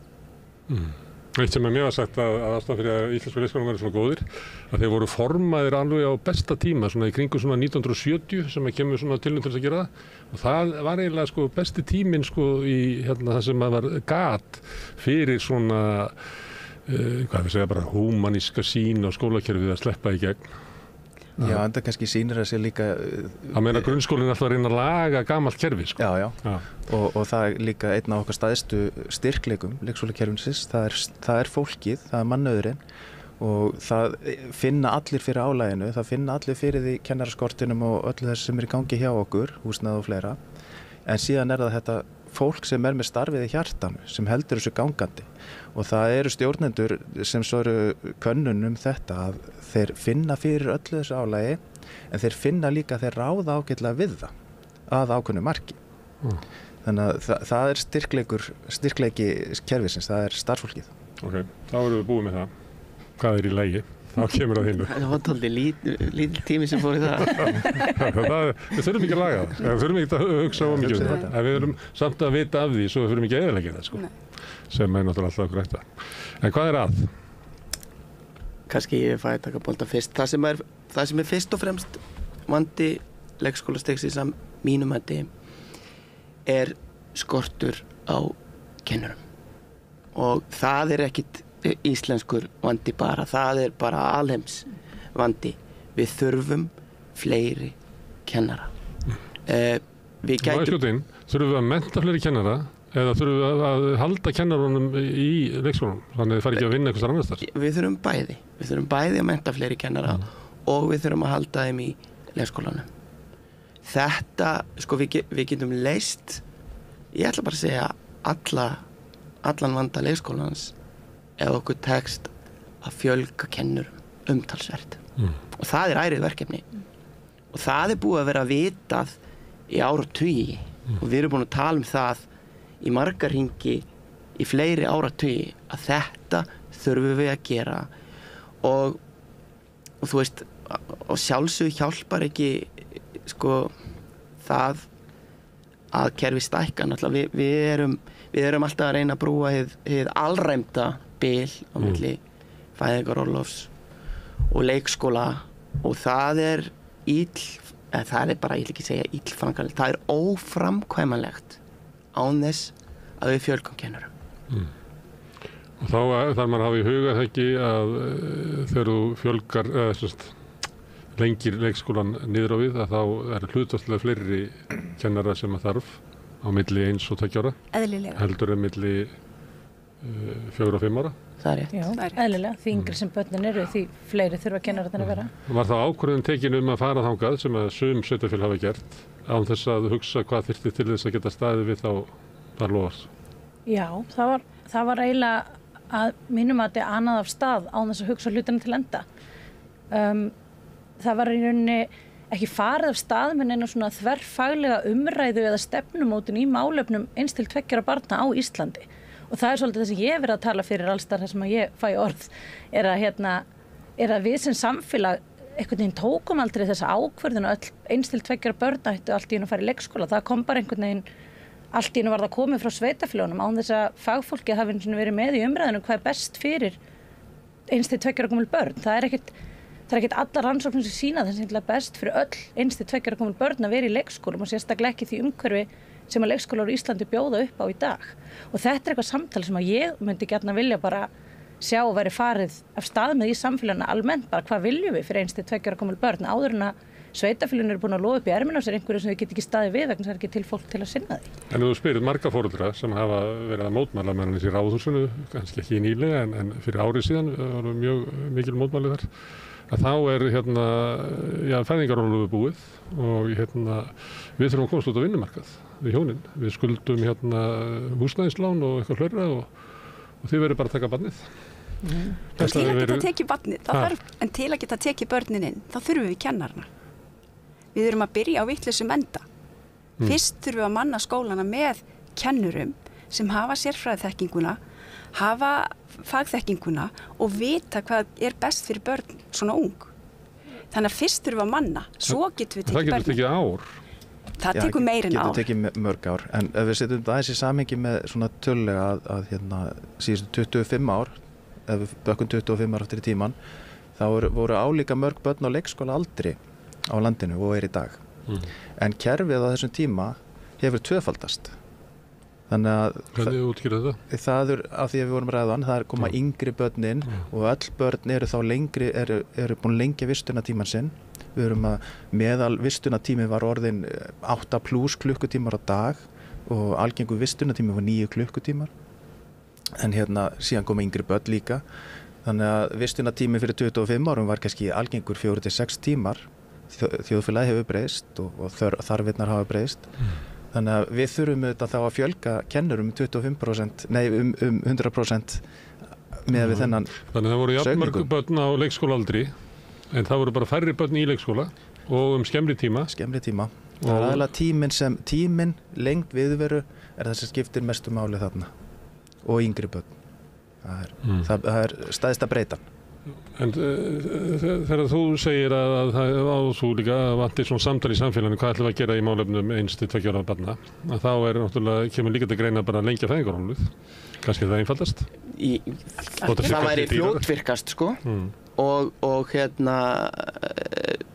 hitt mun taka miklu lengri tíma, en við höfum, að mínum mati, höfum við ekki nægilega markvisst og fókuserað sett púðrið saman í fjölgun kennaranna.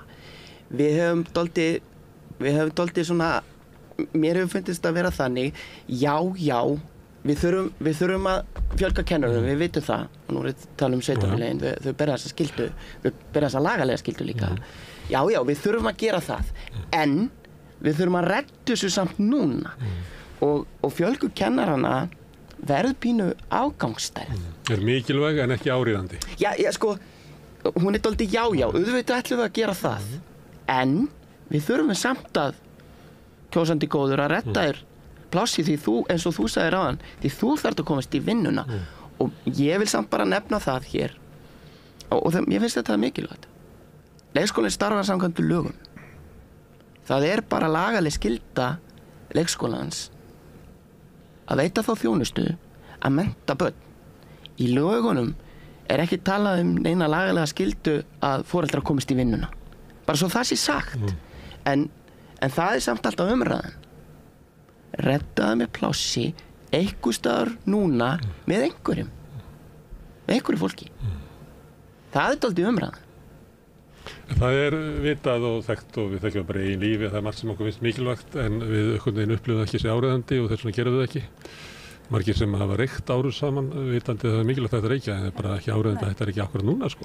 Þannig að við erum kannski í svona stöðu í því og þá er náttúrulega hættan að svo að ákvarðanum tekna þannig að við erum að redda bara ykkur í dag og þá náttúrulega það sem þú býr til í slíku ástandi er eitthvað tjasl sem er ekki það sem þú vilt búa til heldur eiginlega það sem þú vilt alls ekki búa til. Þetta er hárrétt og það er það sem þú kallar tjasl og ég held að sé bara ágætisorð setur þrýsting á kerfið og gerir kerfi fyrir þá sem eru í því nú þegar sem eru börn og kennarar það eykur vandann og getur skapað vanda til framtíðar það er alveg vitað mikilvægastu umönnunaraðilar mjög ungra barna eru alltaf foreldrarnir svo koma kennararnir og ef okkar tölur sýna að kennarar þeir eru mikið líklegri til að vera áfram í starfi heldur en aðrir aðilar sem koma til starfa. Það sem gerir það að verkum þegar það er mikil starfsmannavelta þakkaði fyrir, ég týndi orðinu, þegar mikil starfsmannavelta, það hefur áhrif á geðtengst barna við þá sem eru þeim næstir fyrir utan foreldrana. Og rannsóknir sýna það að þegar börn búa við stöðuleika geta mynda sterk og góð geðtengst við sína kennara, það hefur áhrif bara út í lífið. Börn sem búa við örugg geðtengst, þau hafa betri sjálfstjórn, þau treysta öðrum betur, þeim líður bara andlega og líkamlega betur, félagstengsl, samskipti, þetta allt verður sterkari hjá þeim og við eigum rannsóknir sem að sýna það að það er fylgni á milli þess hvernig börn frá leikskóla og upp í framhaldsskóla, hvernig þau gengur í félagslegum samskiptum og í bóknámi. Þannig að þetta hangir saman. Þannig að þegar þessi ungu börn sem að verður að bæta við inn í kerfið okkar, komin í skólan okkar og okkar heitasta ósk er að bjóða þeim þá kennara sem fylgja þeim áfram.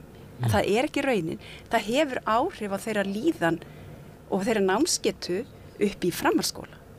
Þetta verður við líka að fara að tala um. Það er ekki nóg að opna skóla með einhverjum sem þekkir svo ekki hvernig þroski barnan er og þekkir ekki mikilvægi geðtengsla fyrir þeirra andlegu, líkamlegu og námslegu líðan áfram upp. Þannig hugmyndin væri að ég kemi eins ás í leikskóla að ég væri með kennara sem myndi fylgja mér þangað til ég fer upp í grunnskóla eða? Er það hugmyndin? Kannski ekki endilega sami kennari þessi 5 ár, en það væri í algjör samfella. Þeir kynnast kennurunum sínum og þeir sjá alltaf andlitin á hverjum degi og með þessar deildir, 12 mánaða deildir, þar ætti sko stöðuleikin að vera algjör. Þar ætti fagfólki helst að vera. Við tölum hennar stöðuleika einmitt að við erum með 25% cirka kennara, leikskólakennara í kerfinu okkar og þá aðrir eru þá ófaglærðir og starfsmannaveltan í þeim hóp er 33% sem er gríðarleg starfsmannavelta. Þannig að 33% á ári eða? Já, á ársgrundvelli og það er talið að eðlileg starfsmannavelta sé kannski 7%, 7-10% og það er kannski starfsmannavelta nær því sem leikskólakennarar í hópi leikskólakennara. Þannig að ef þú ert með 50 starfsmenn, þá ertu á hverju einasta ári að skipta 12-13 starfsmenn í þessum skóla. Og ég myndi að áhrifun á börnin þarna og stundum ekki einu ári heldur kannski bara sama veturinn kannski eitt barn á deild með kannski segjum að sé 4 starfsmenn á þessari deild og það byrja 4 hausti og 2 hættum áramót og það kannski byrjar annar í 3 mánuði og svo hættir hann og svo byrjar annar þannig að endan með kannski 1 lítið barn búin að vera með 7 mismunandi einstaklinga á einum vetri og stundum ennþá fleiri. Þannig að þú veist, þetta er mikið rót fyrir ung börn eins og Jónína var að tala um. Og þetta er vont og þetta viljum við ekki. Nei, og við viljum þetta ekki. Og þetta er eins og Sigurður segir, meðal kennari þessi starfsmannavelta miklu minni. Og þess vegna þurfum við að fjölga kennurunum, því þannig líka aukum við öryggi barnanna, aukum við stöðuleikan, minkum starfsmannaveltuna, þetta hangir allt saman. Og þetta er það sem við erum svolítið að kalla eftir núna í kennarasambandinu, að vekja orðræðina í samfélaginu, hver staðan er og velta upp, viljum við ekki öll hafa kennara með börnunum okkar, alltaf. Ok, þá komum við að því að við erum ennþann dag í dag árið 2024 að heyra býtu, þú þarf ekki háskólamenntun til að passa börn í leikskóla. Til að skipta banni. Þú veist, við erum ennþá 2024 að heyra þetta og þetta að mínum að þetta er náttúrulega ekkert nema bara fordómar fyrir menntunarfræði ungra barna. En það skiptir náttúrulega máli ef þú ert að heyra þetta bara út á bensinstöðu eitthvað eða þú heyrir þetta bara inn í kerfinu sem er að taka ákvarðanir að kunni ekki að meta menntun leikskólakennara, það er svolítið munur á því. Því þetta losnar maður kannski ekkert við það að tekur kannski kynslóðir að byggja upp virðingu fyrir starfi leikskólakennara. Akkurat, en maður hefði samt haldið árið 2024 að því að það tekur marga kynslóðir. Það er ekki eins og leikskólastíð hafi verið að fæðast í gær sko. Að við séum ennþá þarna að slengja því fram að háskólamenntunin sé vandamálið. Við erum að benda inn á tölurnar sem sýna það að kennarar sem hafa fjárfest í menntuninni, starfsmannavelta þeirra er bara eins og kannski mögulega starfsmannavelta, eðlilegt að starfsmannavelta sé. Þannig að hún ekki vandamál. Háskólamenntunin lausnin, ekki vandamálið. En hafa þá verið að þú tala svona sem ekki verið að virða 5 ára háskólanám. Ég held að verið einhvern tímann að snemma á 8. áratugnum að þá var verið að svona þá var tilboð til þeirra sem höfðu verið ófaglæðir inn í grunnskólakerfinu að sækja sér háskólamenntun, kennaramenntun. Það var þegar verið að færa kennaramenntun upp á háskólastig. Þetta minnum ég var nú bara barn og unglingur hann, ég bara man eftir það svona í einhvers í bakhöfðinu. Að þá var þeim boðið að gera það. Hafa svoleiðis tillögur verið upp á borði? Já, við árið 2024, af því við erum, það er kannski langt mál að fara út í það hér, en við erum alltaf markvisst í hverjum kjarasamning að reyna að bæta stöðuna. Og árið 2024, ég veit ekki hvort, það er sennilega mann enginn eftir því. 2004 er núna? Nei, 2014, fyrir 10 árum síðan. Þá, sem sagt, ég veit ekki hvort að fólk mann eftir því, þá hafði allur markaðurinn, þá ætluðu menn að fara sömu leið og var farin svona núna í kjarasamningum, hóflegi kjarasamningar til að ná niður verðbólgu og vaxtastig og allt þetta fer allt í hringi, sko. Og menn sömdu 2,8% launahækkun, allur markaðurinn. Við hins vegar stígum þá skref með okkar viðsemjenda, gott skref, það sem að við jökum launalega hvata til þeirra sem að hafa réttindi til kennslu, einmitt til að stíga þessi skref. Og að því að hluti okkar félagsmanna er með aðra háskólamenntun en leikskólafræði, það var samið 2,8% fyrir þá, en hinni fengu yfir 20%, mjög erfitt félagslega. Við dróum þarna línu í sandinn, sögðum, heyrðu, starfsmannavelta er ómikil meðal þessa hóp sem er að koma að stoppa hérna stutt við, þú ert búin að mennta í einhverju öðru, þú ert að leiðin eitthvað annað, við þurfum að hafa launalega hvata fyrir þá sem ætla að vera hér. Og við viljum gjarnan fá þig hérna með í okkar lið, og þá bjuggum við til sérstaklega styrki sem það er starfsþróunarsjóður annarra háskólamenntaða í FL, og úr þessum styrkjum geti einstaklingar fengið 1,5 milljón til að sækja sér réttindi. Þá þarf að taka styrktilega því þeir eru allir með bakkalórgráðu þessi hópur, og þú tekur menntunarfræði í leikskóla og við borgum þér 1,5 milljón og þú kemur yfir í okkar hóp og fær í laun og betri starfsaðstæður. Og við erum búin að styrkja síðan 2014 300 einstaklingar til að fara þessa leið. Við þurfum bara svo miklu fleiri samt. Það er kannski ákveðið að staldrenda við að þegar við erum að tala ófaglegt fólk að það er alls konar. Já. Það er fólk sem hefur enga menntun, en það er líka fólk sem hefur alls konar menntun, stjórnmálafræðingar og heimspekingar og guðmáð og hvað ekki, sem eru þarna. Þannig að það er ekki þannig að það sé annars vegar leikskólakennari og svo eitthvað ómennta fólk, og svo náttúrulega er fólk sem hefur mikla starfsreynslu. Og í flestum fögum er það þannig að hægt og bítandi þá vinnur starfsreynslan upp menntunar skortinu ekki. Einhverju leyti en ekki öllu leyti. Já, ekki öllu leyti náttúrulega. Það er sumt sem þú lærir. Löng starfsreynsla er metin á við menntun. Það er ekki alveg þannig náttúrulega, en náttúrulega mjög margt sem þú getur ekki lært á bókinu og lærir bara í starfinu með börnunum, en það er mjög margt fræðilega sem þú lærir heldur ekki bara í vinnunni, heldur þarft að læra í skóla, þannig að þetta þarf að vera svona bland. Ég get bara að tala fyrir sjálfa mig, ég hafði töluverða starfsreynslu sem leiðbeinandi áður en ég fór í háskólanum, og ég er brottfall úr framhaldsskóla, ég hafði ég er ekki stúdent, ég mætti til að skrópa, þannig að ég hafði ekki áhuga að vera í skóla, en ég fer svo náttúrulega ung maður samt mjög hrúkafullur inn í skólanum, fannst ég kunna þetta allt saman. Þú byrjar að kenna? Já, akkurat, við vorum saman í kennaraháskólanum. Var mjög leiðilegur nemandi örugglega. Framan af. Já, en nota bene auðvitað átt að mig segja það, ég veit bara ekki allt, og það er bara alls konar sniðut hér í gangi, og líka bara það fyrir mig persónulega, því að fólk heldur ofta að það sé vitlausara en það raunverulega er, þegar ég var farin að læra fyrir sjálfa mig.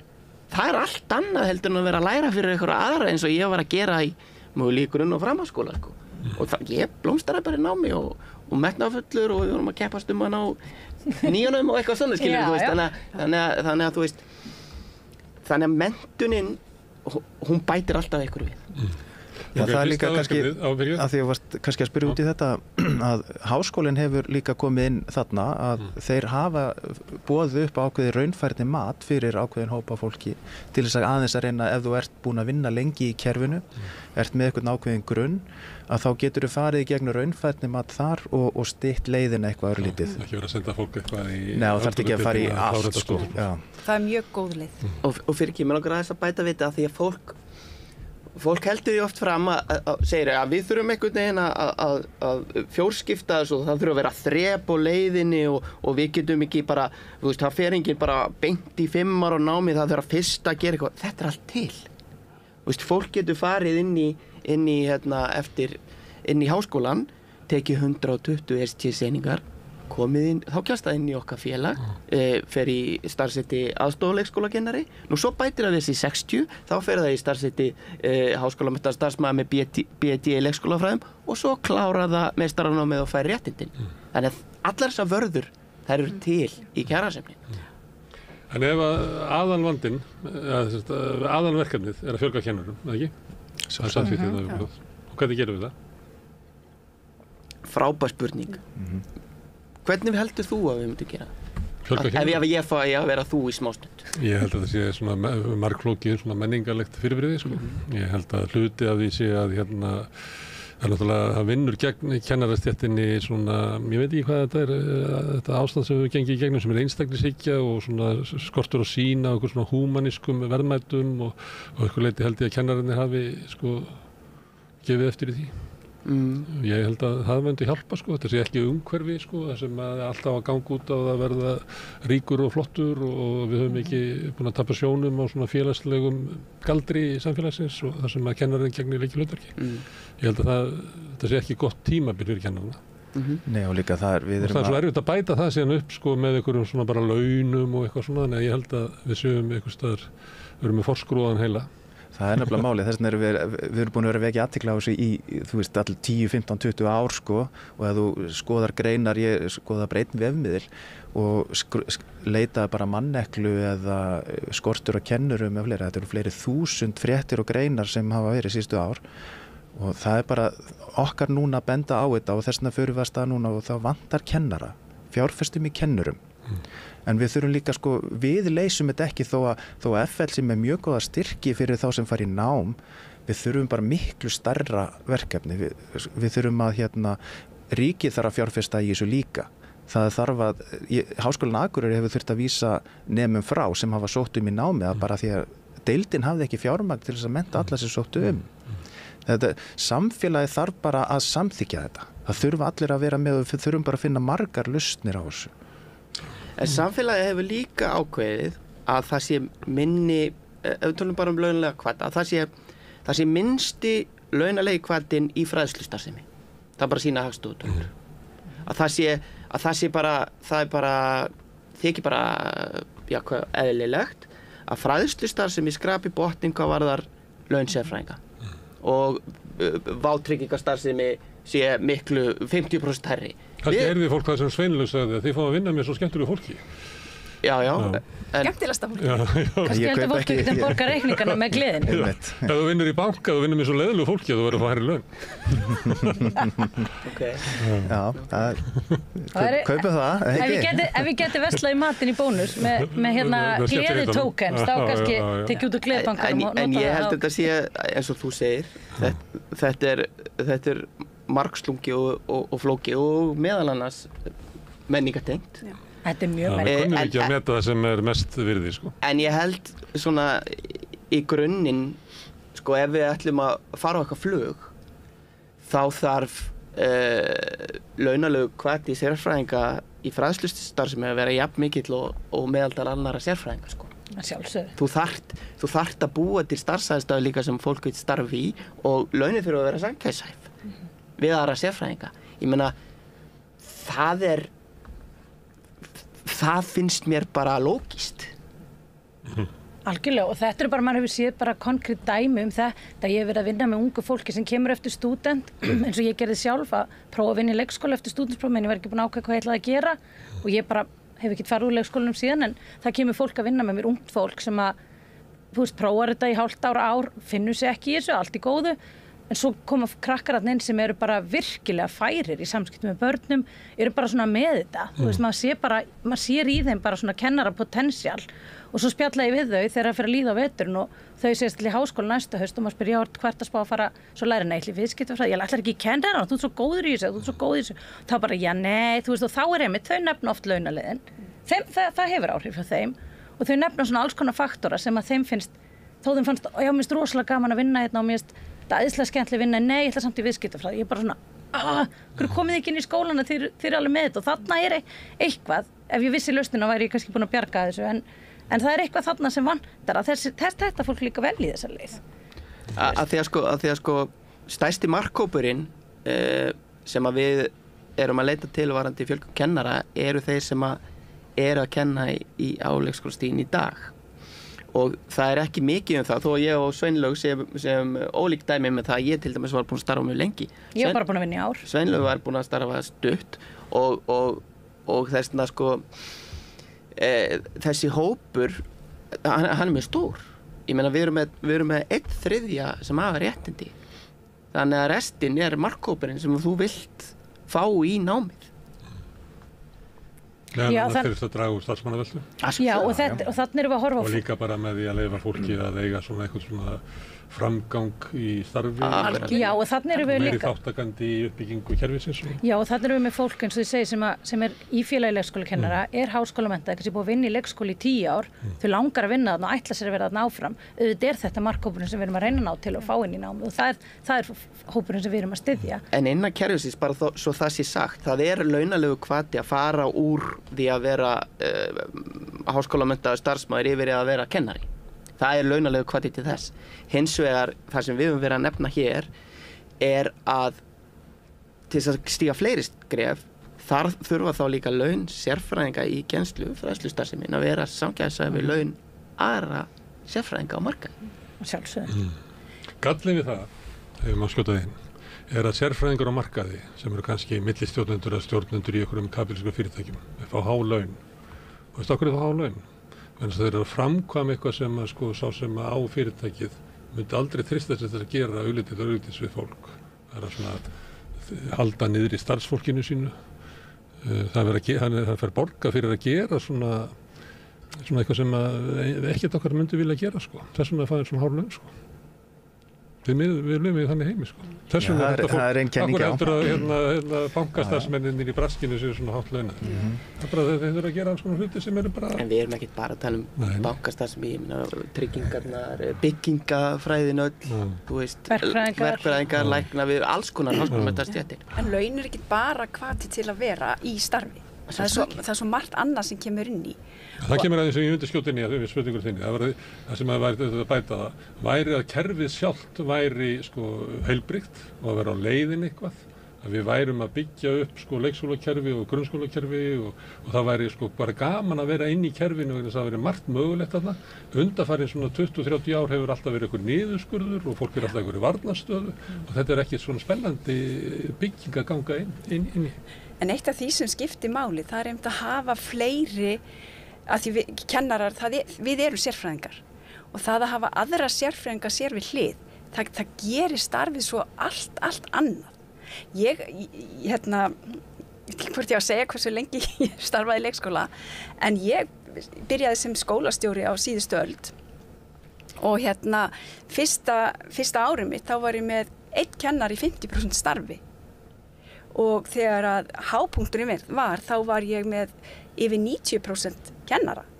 Og ég ætla ekki að lýsa muninum á því að vera að stýra skóla sem er troðfullur af frábærum áhugasömum kennurum sem að kunna fæi sitt, vita hvernig þeir geta best leitt börnin áfram í sínum þroska eða það að vera með kennara í hálfustarfi. Þannig að bara það að fá fjöldan inn, hafa sérfræðiþekkinguna saman, það gjör breytir starfinu fyrir utan gæðin sem það veitir. Þannig að laun er vissulega einn hluti en það er svo margt annað sem að... Starfsumhverfið og þar fyrst og fremst kennari. Við bara Og það eitt af stærri hlutunum í starfsumhverfinu þá erum við oft margir hugsa húsin og það fréttir að mygla út allt og allt það. Stærsti hlutin í starfsumhverfinu okkar kennaraskortur og sem leiðir að sér aukna starfsmannaveltu og minna faglegt starf eins og við myndum vilja hafa það og meira álag á þá kennara sem nú þegar eru inni og þurfa að taka á móti öllu þessu nýja starfsfólki í allir þessar starfsmannaveltu og þjálfa það upp.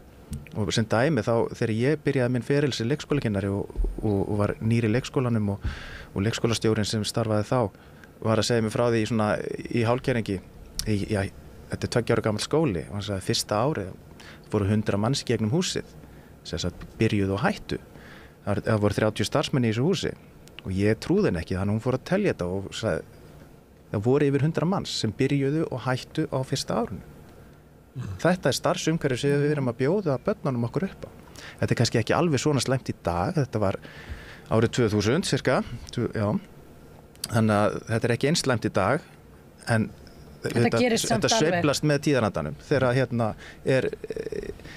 mikið atvinnuleysi þá erum við kannski aðeins betri málum við viljum ekki hafa það þannig við viljum hafa það þannig að við fjölgum kennurum til þess að geta þjálfað upp það starfsfólk sem kemur inn í skólana sem þá betur stakk búið til þess að takast á við starfið og getur hugsað sér að fara í kennaranámið í framhaldinu. Og það má ekki vera þannig eins og ég var að nefna áðan að fjölgunin sé hliðarafurð.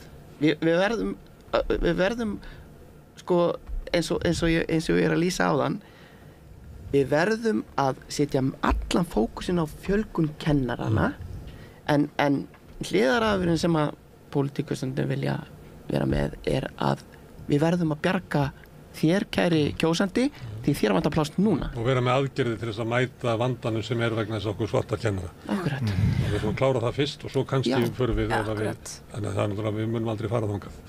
Þú til að segja að það sama hver vandinn lausnin fjölgun kennara. Lausnin fjölgun kennara. Fjárfestum í kennara. Og þetta ekkert bara vandamál hérna á Íslandi. Á alheimsþingi kennara núna í sumar, mér minnir að talan 66 milljónir kennara vanti allstað víða heim. Þetta er allstaðar. Þannig að þetta ekki litla Ísland í búblu sem vantar kennara. Það vantar öllund kennara á öllum skólastigum. Og hvenær tókum við þá ákvörðun að það ætti að vanta kennara? Já, okkur það allt í norðu bara svona, það vanta kennara út allan heim og við erum bara vön því. Af hverju ákveðum við sem samfélag eða bara heimurinn að það væri eitthvað ásættanlegt ástand? Okkur viljum við hafa það? Vegna þess að ég segi okkur, það myndi alltaf segja, nei við viljum ekki hafa það þannig. Við erum bara ekki að gera nógu mikið til að það sé ekki þannig. Það voru kennarar að hafa verið í verkfalli í Bandaríkjunum svolítið og svo líka í Bretlandi og þá hefur verið að lesa kröfunar. Og það sem að vakti mínu athygli var að það voru náttúrulega kröfur hærri laun, en það voru bara kröfur eiginlega, við hefndum vel að orða það sem bara endurreisn skólakerfisins. Því þetta náttúrulega lönd sem hafa farið mjög langt inn í blindgötu nýfrjálshyggjunnar og það voru kröfur grunnskólakennurum að það væri sálfræðingar í skólanum og betri kennslugögn og þannig að það var orðið og þá velti maður fyrir sig að þarna stéttarfélag kennara og sömuleitt alltaf verið heima hefur svolítið mikil þrýstingur á það að þú átt eiginlega bara að hugsa eða þið bara að hugsa að hækka launin og semja það. Það eru aðrir sem eru í því að búa til skólakerfi sem voru sérstaklega kjörnir til þess.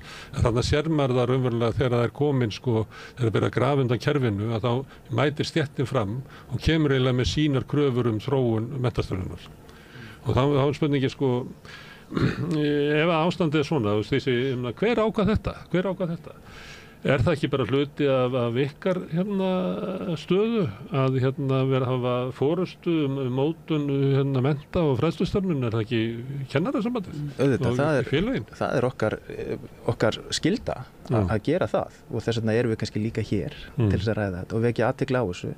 Þó við höfum verið að gera það í gegnum árin að þá hefur ástandið bara versnað, það hefur enginn tekið málið til sín. Þó að félag leikskólakennara sé að fjárfesta í kennurum með beinum peningum að þá er það ekki til þess að bjarga þessu stóra vandamáli. Það þarf bara miklu stærri hóp til þess að takast á við þetta. Já, ég upplifði svolítið eins og við erum búin að vera, við sem erum búin að vinna í félagsstörfum í okkar verkalýðsfélögum í mörg ár, jafnvel 20 ára, við erum eins og biluð plata. maður segir sama hlutin ár eftir ár og maður hugsa við vitum alveg, við erum með alls konar hugmyndir og við vitum að einhver leyti hvað getur gert gagn, en svo eins og þeir sem hafa völdin og fjármagnið taka ekki undir eða segja jú en svo gera þau ekki. Þannig að ég held að við séum að reyna að standa vaktina og reyna í þetta málum áfram, en svo vantar bara eitthvað stærra, eins og Sigurður segir, eitthvað stærra batteri, eins og bara yfirvöld sem að taka boltan með okkur og samfélagið til þess að ná fram breytingum. Það akkurat markmiðið með okkar herferð í dag. Það að fá samfélagið, fá foreldrarna, fá afan og ömmurnar, fá alla til að átta sig á mikilvægi sérfræðiþekkingarinnar, að það sé fagmennska og það sé stöðuleiki sem að ríki í skólunum. Þannig að við viljum öll börnunum okkar í besta. Maður spyr ekki, heyrðu, viltu nokkuð barninu þið besta? Er það ekki bara nokkuð sama hver að kenna barninu þínu?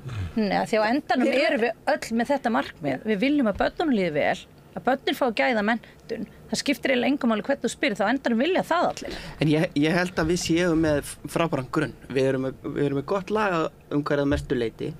Við erum metnaðarfull, við viljum, ég var kannski til í að sjá aðeins meiri metnað það, við viljum allavega hafa 67% þeirra sem starfa í leikskólum með réttindi. Ég myndi vilja hafa það væru allir. Það var þannig einu sinni. En við erum með góðan grunn, við erum með gott kerfi. Kannski breyting á lagaumhverfi gæti verið svo náttúrulega leikskólinn ekki skylduverkefni sveitarfélagana. Ef hann væri skylduverkefni sveitarfélag þyrfti ríkið að koma inn í fjármögnun hans. Og ég held að það væri mikilvægt skref til að koma fjármagni inn til að fara í það verkefni að fjölga kennurunum. Ég held að takist okkur það að fjölga kennurunum umtalsvert, þá kerfið sem slíkt fínt, lagaumgjörðin og grunnurinn. Við þurfum bara mikla fjölgun kennara á leikskólastiginu. Það mun bara leysa svo mörg vandamál, afleitt vandamál. Já, á leikskólastiginu og við erum byrjað að sjá sama trend gerast í grunnskólanum. Hvað varðar fjölda leiðbeinenda? Og framhaldsskólanum líka. En maður skynjar svona, það ákveðin svona valdabaráttu kringum skólan. Það annars vegar flesti kennarar allavega sem horfa á að skólinn getur svona þróast svona, hvað við segja, svona innanfrá. Með faglegri þekkingu og fólki sem vinnur bara í kennslustofunum og þeir sem eru á kennarastofunum getur best svona mætt breyttu þörfum samfélagsins. Nemendurnir öðruvísi núna en voru fyrir 15 árum og 20 árum og þannig að þetta sé svona kerfi sem getur þróa svona með svona innri, það hefur allt í sér til þess að geta þróast og mætt áskorunum. Síðan það svona hugmyndinu það að nei, við getum ekki leyft þessu þróast bara sjálft, það bara kennararnir eyða þessu öllu í sjálfa sig og verður bara rosalega góður matur á kennarastofunni og börnin fá ekki menntun og þeir eru alltaf í fríi og þetta lenda bara með því að þau bara verða að strjúka sjálfum sér. Við verðum að hafa eitthvað svona aga út frá buddunni, að við verðum að hafa eftirlit með þeim, við verðum að hafa einkunnir og kennara til þess að hafa eftirlit með þeim, að því annars mun kerfið ekki þróast vel og þetta eru átök í samfélaginu, hvernig, þú veist, á hvora eigum við að leggja áhersluna. Hvort að við eigum að setja MBA-mann yfir skólakerfið sem á að kenna kennarunum að vinna eða hvort að við eigum að láta besta kennarann þó læra aðeins svona á Excel þannig að hann geti haldið utan reksturinn á skólunum. Þetta svona, mér finnst þetta hljóma oft svona þegar maður heyra í umræðuna að það bara ótrúlega vantrú margra í íslensku samfélagi á að kerfi eins og skólakerfi geti þróast sjálft. Ég held að, en maður á alltaf að hafa í huga, til hvers skóli? Til hversu skóli? Hann er til að mennta börn. Það bara segir einhver, hann er til að geyma börnin. Svo ég komist í vinnuna. En skólinn er til að mennta börnin á öllum skólastigum. Og það verður að treysta aftur fagmennsku og sérfræðiþekkingu kennara. Það tröst ekki í samfélagi. Nei, en þess vegna erum við skólaumræðina sem er í gangi. Hún er lituð af vantrausti á skólakerfinu. Já, ég finnst það samt vera minna á leikskólastiginu. Þið sleppið en býttu bara. Já, það getur vel verið. Við erum alveg til í það ef við fáum það. Mér finnst traust í leikskólakerfinu. Mér finnst það. En það getur vel verið að það verði ekki alltaf. En það er þessi trú á við sem að gera það besta fyrir börnin. Og það er okkar sérfræði þekking, það er okkar reynsla sem að á að leiða starfið áfram. Kennarar eru ótrúlega frjóir á öllum skólastigum að finna nýja leiðir til að mæta mjög fjölbreyttum og oft fjölbreyttum nemendahópum sem sannarlega áskorun. En þeir reyna alltaf, þeir fara alltaf að finna hvernig get ég mætt þessu barni sem best, hvernig get ég stutt þetta barn sem best. Það það sem á að treysta okkur til að gera, að við höfum þekkinguna. Við erum búin að vera 5 ár í skóla til að vita hvernig við best getum unnið með okkar nemendur. Þannig það á að treysta okkur. Aðrar sérfræðistéttir, þeim treyst líka fyrir mikilvægum hlutur. Það rosalega mikilvægt, þetta rosalega mikil ábyrgð að vera kennari. Þú bara berð ábyrgð á vellíðan og þroska barna. Þannig að við viljum bara að það þarf að koma traust á sérfræðingan. Það það sem á að leiða skólakerfi áfram. Ekki einhver með MBA-próf sem að veit kannski allt mannastjórnun. Við þurfum að þekkja mannastjórnun líka, stjórnendur þurfa þess, en þá að við vitum hvernig best að gera þetta. Já, þú talar þetta, að vera með einhverja yfirstjórn en það satt, við fylgjum ákveðnum lögum og reglum rekstur skóla og eitt af því að það eru leikskólakennarar sem stýra þessu stofnunum og þetta þurfa þeir góð ráð frá mannastjórum, sérstaklega þegar ástandið eins og í dag.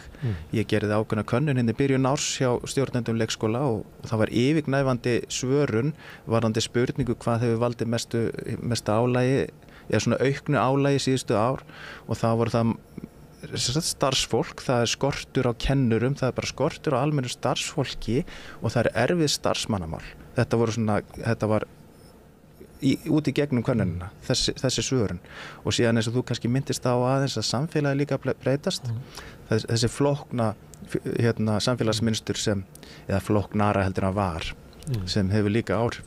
Þannig að þetta bara okkar veruleiki í dag og þetta þurfum að fást við og þegar að þetta orðið megniða starfi stjórnandans, mannauðsmál, þá verður það sem hann á að vera með, hann á að vera faglegu leiðtogi, það þarf bara aðeins að bíða eða hann þarf að færa það yfir á aðra deildarstjórana eða aðstoðarskólastjóran eða annað starfsfólk skólana, en þeim að fækka líka. Þeir eru komin núna á 10 árum, fyrir 10 árum voru hvað 35% komin niður í 25% í dag. Af hverju sér 35 niður í 25 af? Hjá leikskólakennurum. Hlutfall leikskólakennara af starfsfólki. En á að vera 67% samkvæmt lögum. Þetta sem ég var að vísa í að því að við sjáum þetta í heilbrigðiskerfinu, þar sem hefur verið að sitja, var bara kynnt fyrir nokkrum mánuðum inn í Landspítalanum að það átti að vera fjármagna einstakar aðgerðir og maður sér alveg hvernig svona fjárstreymið vill stýra stóru kerfunum og við þekkjum dæmið þess frá Svíarnir hafa gert mikla tilraunir með eiginlega svona markasvæða skólakerfið og með svona umdeilanlegum árangri. Að þið verð ekki var við það að það sé eitthvað svona önnur en svona fagleg sjónarmið að maður með budduna ráðir endan ræður hann öllu Sko ég held að ef ég skildi rétt að þú veist áhrif nýfrjálshyggjunar þeirra gætir alveg í leikskólum líka akkurat, þú varst bara að tala nýfrjálshyggjuna áðan en við höfum alveg fundið fyrir því að það er alveg það koma alveg svona markaðsfræðileg mál inn í leikskólaheiminn. Það reynt að markaðsetja námsefni til notkunar fyrir leikskólakennara sem hefur að bjarga öllum málunum. Það eru alls konar svona, ég veit ekki hvernig ég get orðað það, eins og með alla þessa námspakka sem að hafa vissulega hjálpað mörgum en margir hafa líka gagnrýnt svona tilbúið námsefni sem á að redda málunum og alls konar svona hlutir sem verið að reyna að selja inn í leikskólakerfi og við finnum auðvitað alveg fyrir þessu eins og alls þar annars þar í samfélaginu þessi nýfrjálshyggja hún ýtir á okkur en mér finnst hún ekki hafa verið neitt svona gegnum gangandi eða gegn síra leikskólakerfið. Ég upplifi það ekki þannig. Það alveg, þú veist, við erum alveg á mörkunum. Við erum með alveg gríðarlega sterka aðila sem að ýta að okkur ákveðnum námsefnum og margir skólar jafnvel kenna sig við þau námsefni og þetta, ég skil alveg af hverju þetta gerist. Fagþekkingin á undanhaldi.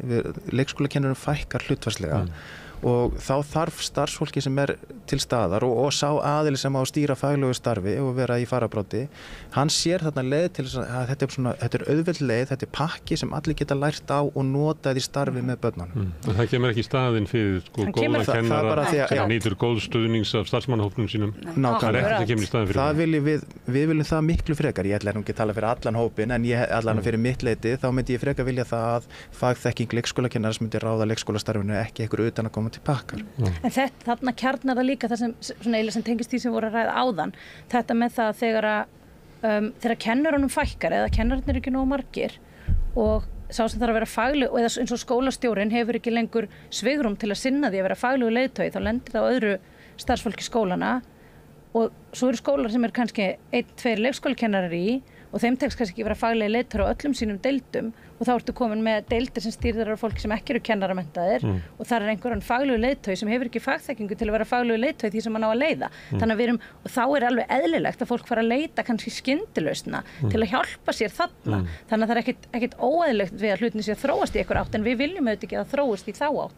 Við viljum að þróist í þá átt að allstaðar séu kennaramenntaðir einstaklingar sem leiða faglegt starf af því að hvað er skóla án kennara? Þetta kalla skóla þegar það er engin kennari þar? Og þú heyrir það alveg gegnum gangandi í þessu umræðum hérna að lausnin á, ég bara segi öllum vanda sem er fjölgun kennara og við fjárfestum í þeim og ég ætla að koma með hugmynd hérna að ég nefndi áðan að samkvæmt lögum er leikskólinn ekki skylduverkefni sveitarfélaga þannig að þau gætu sleppti að vera með það en þau gera það náttúrulega aldrei. Ef ríkið myndi nú ákveða, ég viljum að vera með í þessum pakka. Við gerum bara skylduverkefni og þá eins og grunnskólan. Það þarf ekki endilega að vera skólaskylda til þess að svo sé, hann þarf bara að vera skylduverkefni sveitarfélaga og þá þarf að semja fjármagn til sveitarfélaga. Ég er ekkert viss um að það myndi leysa vanda nema við skilyrðum fjármagnið í það verkefni að fjölga kennurum, að það verði ekki lengur hliðarafurð.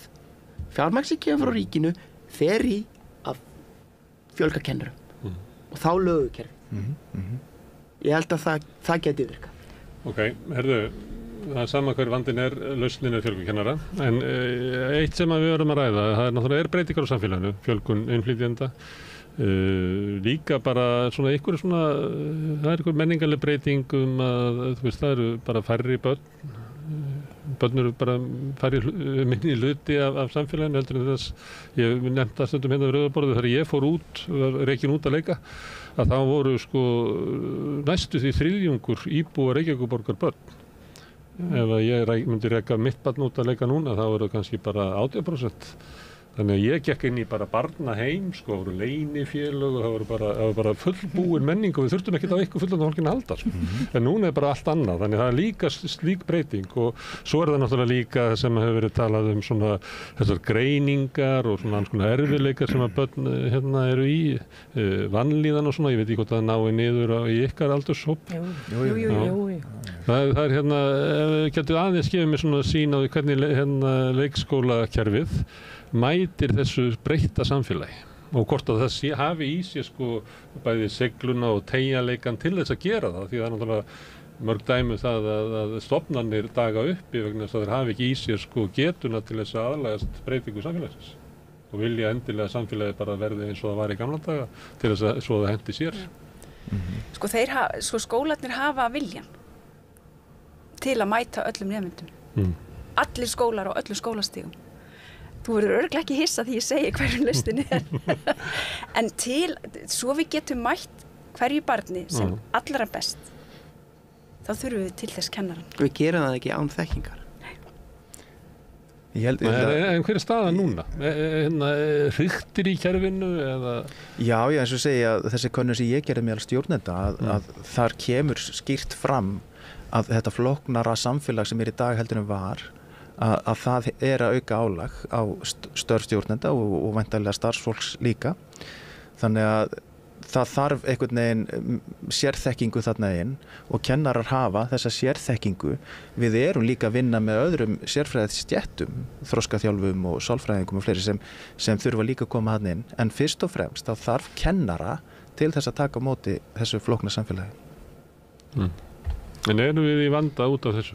Að kerfið okkar sem að það vantar í það þrótt til þess að aðlaga sig hratt að breyttum samfélagsaðstæðum. Ef ég maður taka þennan bolta, ég held að leikskólakerfið sem slíkt sé eitt af þeim kerfum sem ef ég er ekki að hugsa um skort á kennurum, heldur bara hvernig leikskólar almennt eru, hvernig menning í leikskólum eru og hvernig hugmyndafræði bak við leikskóla þá held ég leikskólasamfélagið sé eitt sá staður sem ákvað best með að taka á móti fjölbreytti flóra af fólki menning leikskólana einkennist af umhyggju, af því að leggja áherslu á veljan fólks, að leggja áherslu á það öllum að líða vel, að einstaklingurum fá að njóta sín á einn forsendum og öll þessi gildi sem leikskólinn byggir á og börni að fá að læra í gegnum leik, öll þessi áherslu atriði sem eru okkar faglega sín, ég held að hún sé vel til þess fallin einmitt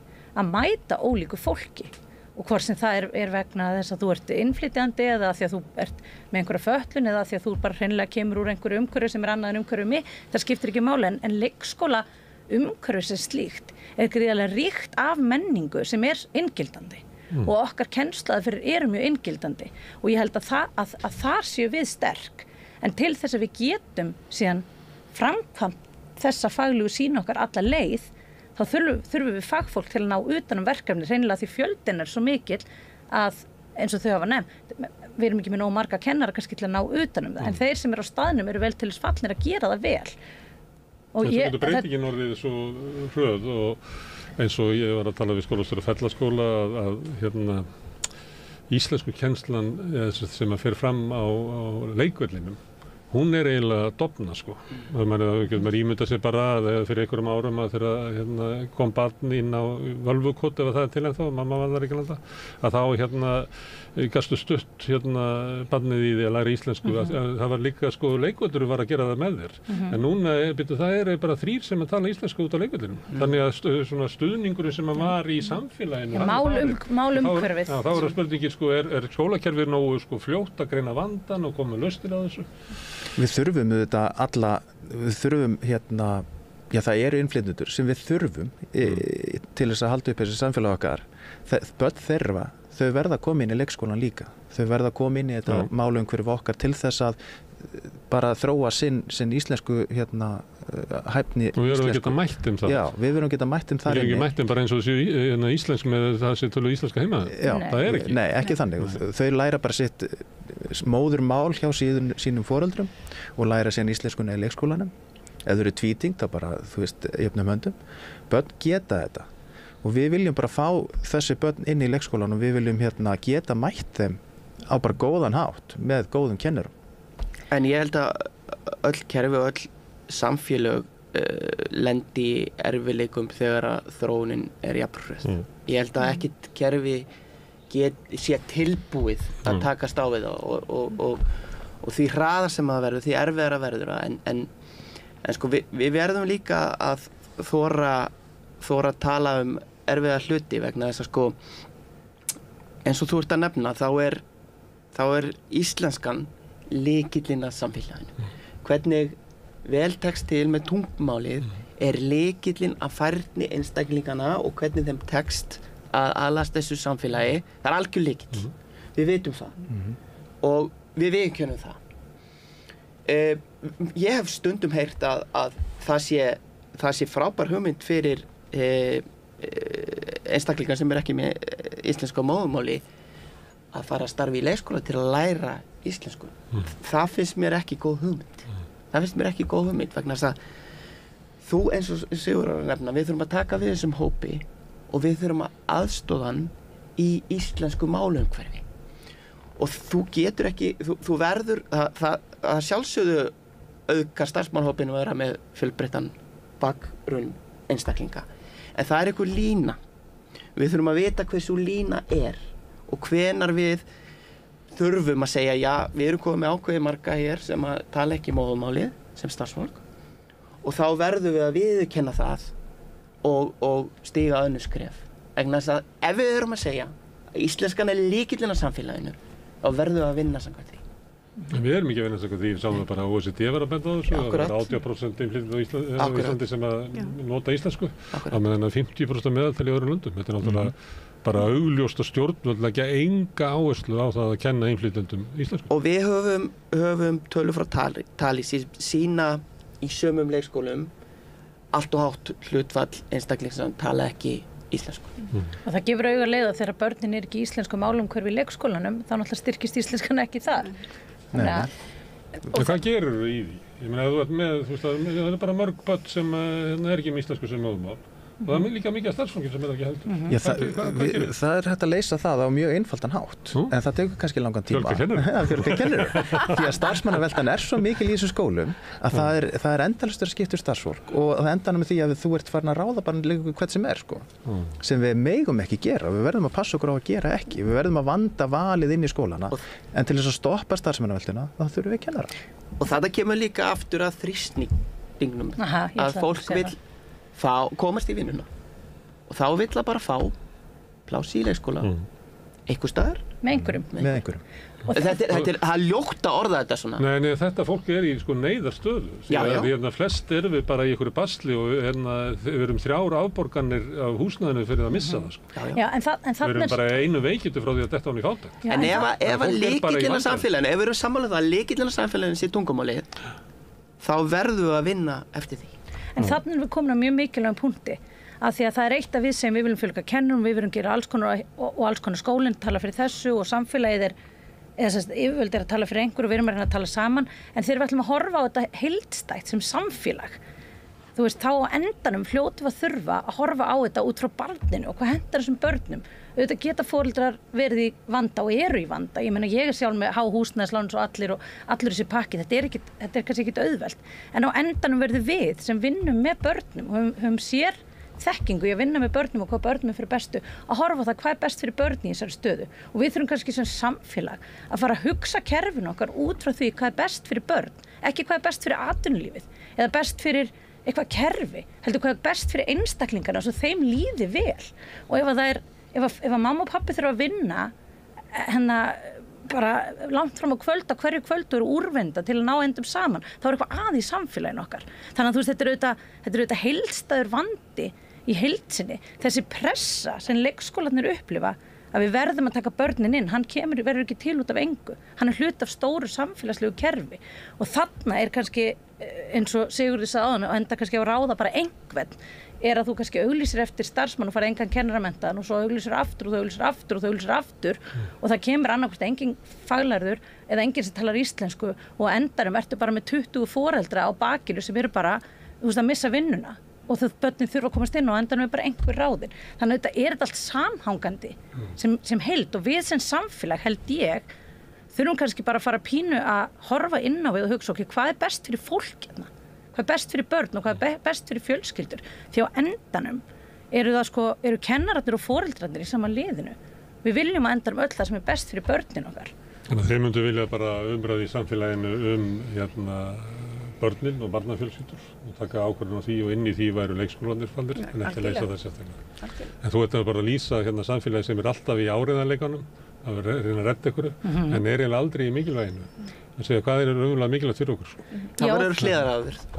Já, og þá erum við alltaf að setja plástur. Það er svo þeir að lýsa störluðu samfélagi. Við erum alltaf að setja plástur á blæðinguna í staðin fyrir að stöðva, þú veist. Við erum bara alltaf svona að setja ykkur að plástra í staðin fyrir að ráðast á rótina, sko. Kannski þurfum við bara sem samfélag að fara aðeins að hugsa upp á nýtt hvernig samfélag viljum við vera og hvað skiptir máli fyrir okkur. Og það er nýbúið að samþykkja hæfniramma fyrir kennara.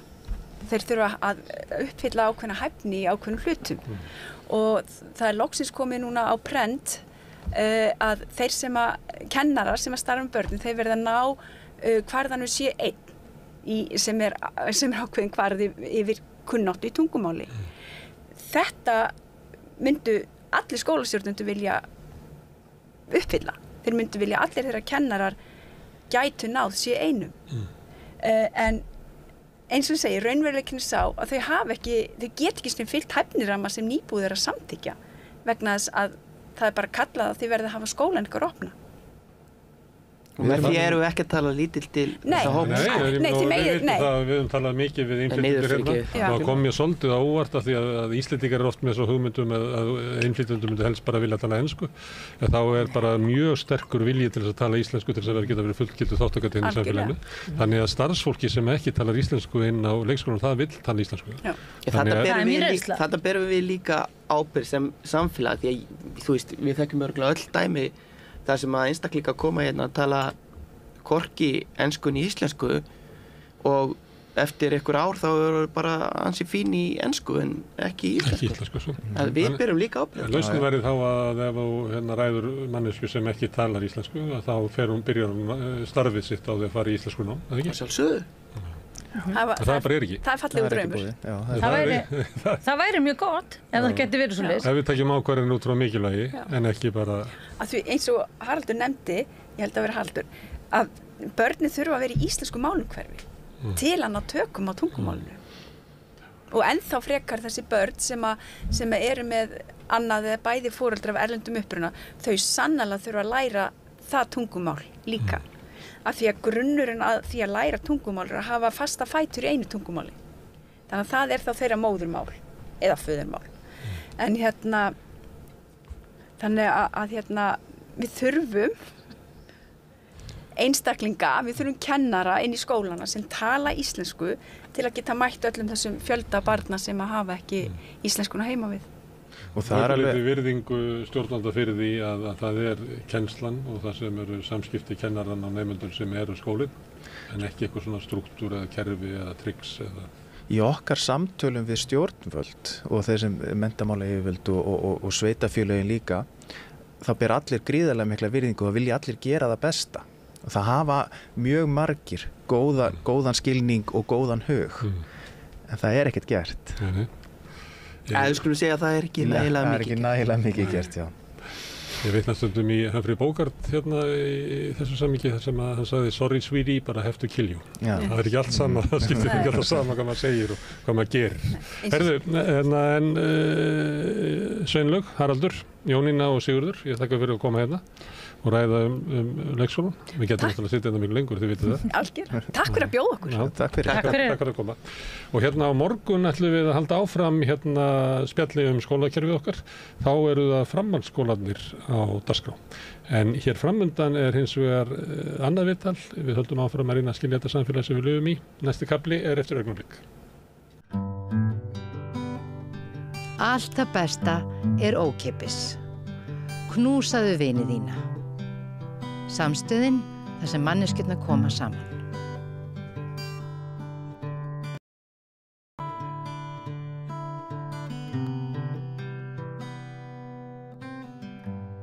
Já, þið hefur kannski heyrt af því að það boðað til heilmikilla mótmæla á Austurvelli klukkan 16 á morgun. Sama dag koma alþingismenn saman úr sumarleyfi. Það eru nokkur af stærstu félögum landsins, Alþýðusamband Íslands, BSRB og Kennarasamband Íslands sem boða til þessa mótmælafundar. Og megin krafan skilsmanni að sé sú að ríkisstjórnin hún ráðist í raunverulegar aðgerðir gegn háu vaxtastigi og verðbólgu. Og hingað kominn Ragnar Þór Ingólfsson formaður VFR. Langt síðan fundur af þessari stærðargráðu hefur verið skipulagður á skerin okkar á þessum kalda klaka? Nei, aðildafélögin eða stóru landssamböndin hafa auðvitað komið að mótmælum áður, kannski svolítið í synkuru lagi, en ég man ekki til þess að stóru aðildar landssambönd stéttarfélaga tækja sér saman með þessum hætti til að mótmæla aðgerðarleysi ríkisstjórnarinnar og krefjast einhverja aðgerða og það á þingsetningadegi. Ég allavega hef ekki fundið einhvern samanburð þar. Einmitt. Það kemur kannski, ég veit ekki hvort að maður að segja að koma nú óvart, en það er áhugavert að Kennarasambandið sé þarna með. Já, ég held að þetta auðvitað farið að þessi kreppa eða þessi verðbólga og þetta allt of háa vaxtastig auðvitað farið að hafa áhrif á alla hópa eða flesta hópa með einum eða öðrum hætti. Meira þess að fólk sem skulda lítið, það farið átt að sjá því að það verið að útiloka börnin þeirra og afkomendur í að komast inn á húsnæðismarkað og margir sem ég þekki sem að vilja mæta og taka stöðu með okkur bara fyrir framtíðina og börnin okkar, unga fólkið.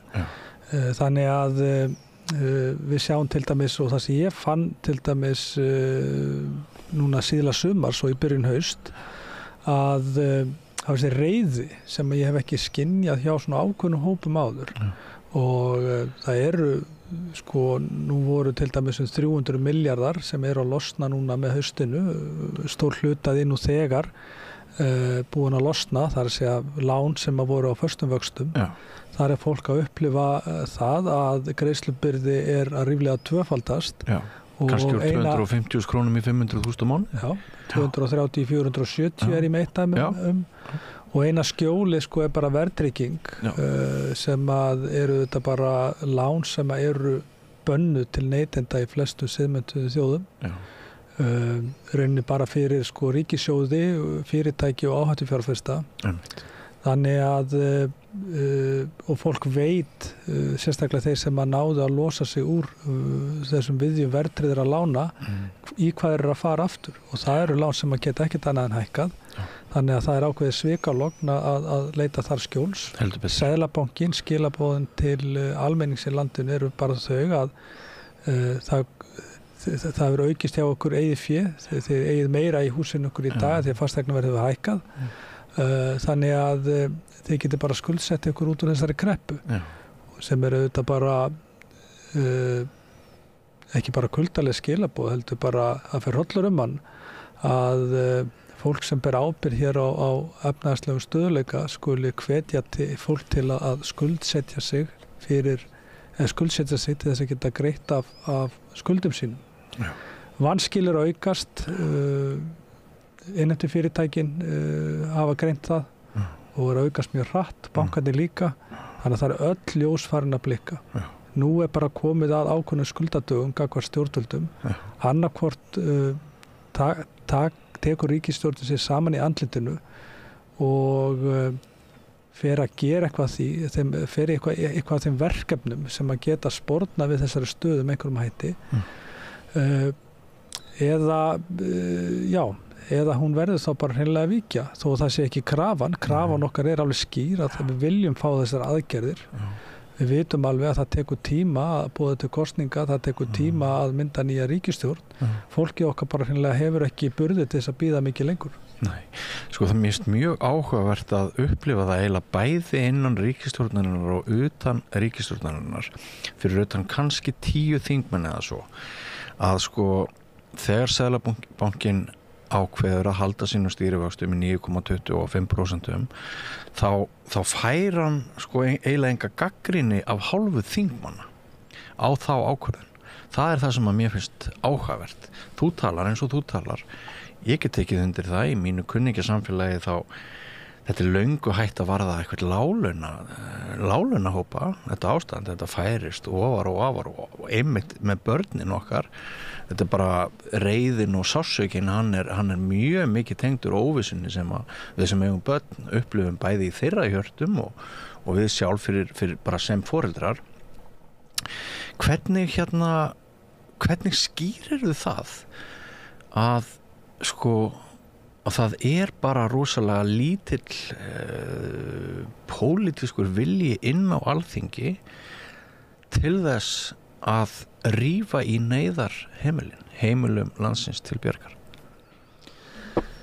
Ég ætla kannski að byrja að hrósa Ásthildi Lóu, hún hefur verið mjög öflug þingmaður Flokks fólksins varðandi vaxtamálin, en ég er sammála því að það virðist lít koma frá stjórnvöldum og þingheimi svona gagnrýnin sko, þú veist, og gagnrýni á alveg rétt á sér og sérstaklega þegar að alla tölur í rauninni vísa í sömu átt, það er að segja að verðbólga 50% verðbólgu eða alltaf því síðustu 10 ár er út af þætti húsnæðis í vísitölunni.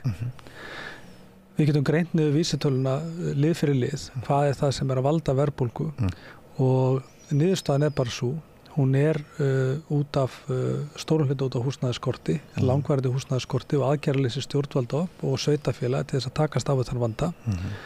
Hluti af því til dæmis er að hér eru lögaðilar að kaupa upp nánast allt nýtt húsnæði. Já, það er svakalegt. Það eru 1000 íbúða hér í skammtímalegu til ferðamanna og það er engar hömlur verið sett á eitt eða neitt. Við höfum verið kalla eftir aðgerðum í 10 ár. bara ef við tökum kjarasamninga 2019 þá var staðan orðið þess slæm að við semjum við stjórnvöldum að fá Keldnaholti til okkar í uppbyggingu og hagkvæmum íbúðum. Það sem gerist það gerist ekki neitt. Keldnaholtið síðan bara sett inn í betri samgöngur sem svona skiptimynd ríkisins í að borga upp borgarlínu. Og þetta allt svona. Síðan það þessi forgangsröðun að ég var nú í viðtali í Kastljósum daginn með fjármálaráðherra þar sem hann taldi þetta bara verið í okkar DNA. Já. Verðbólga og háir vextir og verðtrygging og að þetta sýnir í sjálf sér bara viðhorfið sem þú ert að lýsa að þeir sem bera ábyrgð á þessu ástandi og einir geta leyst eru búinir að gefast upp og Seðlabankinn hefur ágjör af verðbólgu væntingum það séu ekki nógu góðar á sama tíma og hún hefur algjörlega mistekist að fást við þetta verkefni og auðvitað eru væntingar bæði almennings og fyrirtækja gagnvart til dæmis verðbólgu. Það stjórnast auðvitað því hvaða trú við höfum á þeim aðilum sem að treyst fyrir verkinu, það að segja stjórnvöldum og Seðlabankanum, hvort að þeir séu starfi sínu vaxnir og geti staðið undir þeirra ábyrgð að halda hér verðstöðuleika. Seðlabankinn hefur það lögbundna hlutverk, það lögbundið. Ríkisstjórnin ber að sjálfsögðu að vinna fjármálastöðuleika en það eins og allir séu búin að kasta inn handklæðinu og þetta leysist bara með gömlugu aðferðinni, stýrivextir hækkaður upp, það mun örugglega einhvers 1000 heimila enda í valnum og undir hamrinum, mögulega fleiri ef þetta heldur áfram. Það allt sem bendið og tölvöld mikið af fyrirtækjum.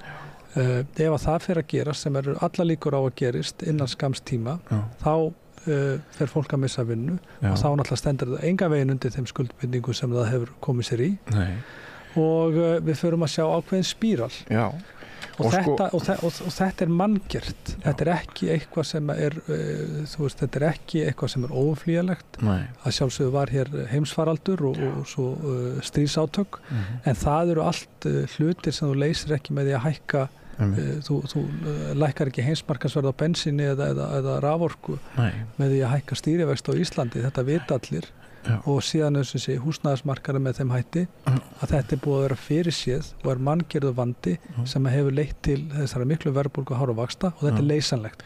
En viðhorfið til þessa manngerða vanda sem sagt slíkt þarna uppi í herdeild ráðafólks að jafnvel þótt það færi svo því þú nefnir tvennt annarkvort viljiði aðgerðir eða þá bara að ríkisstjórnin fari frá segjum sem svo að ríkisstjórnin fari frá og það kemur ný ríkisstjórn þá sé ég ekki endilega áherslur þeirra ríkisstjórnar væru svo frábrugðnar þessu taktu eftir því að Kristrún Frostadóttir sem með 25-30% stuðning samkvæmt skoðanakönnunum á bak við sig hún hjólar ekki í Seðlabankann.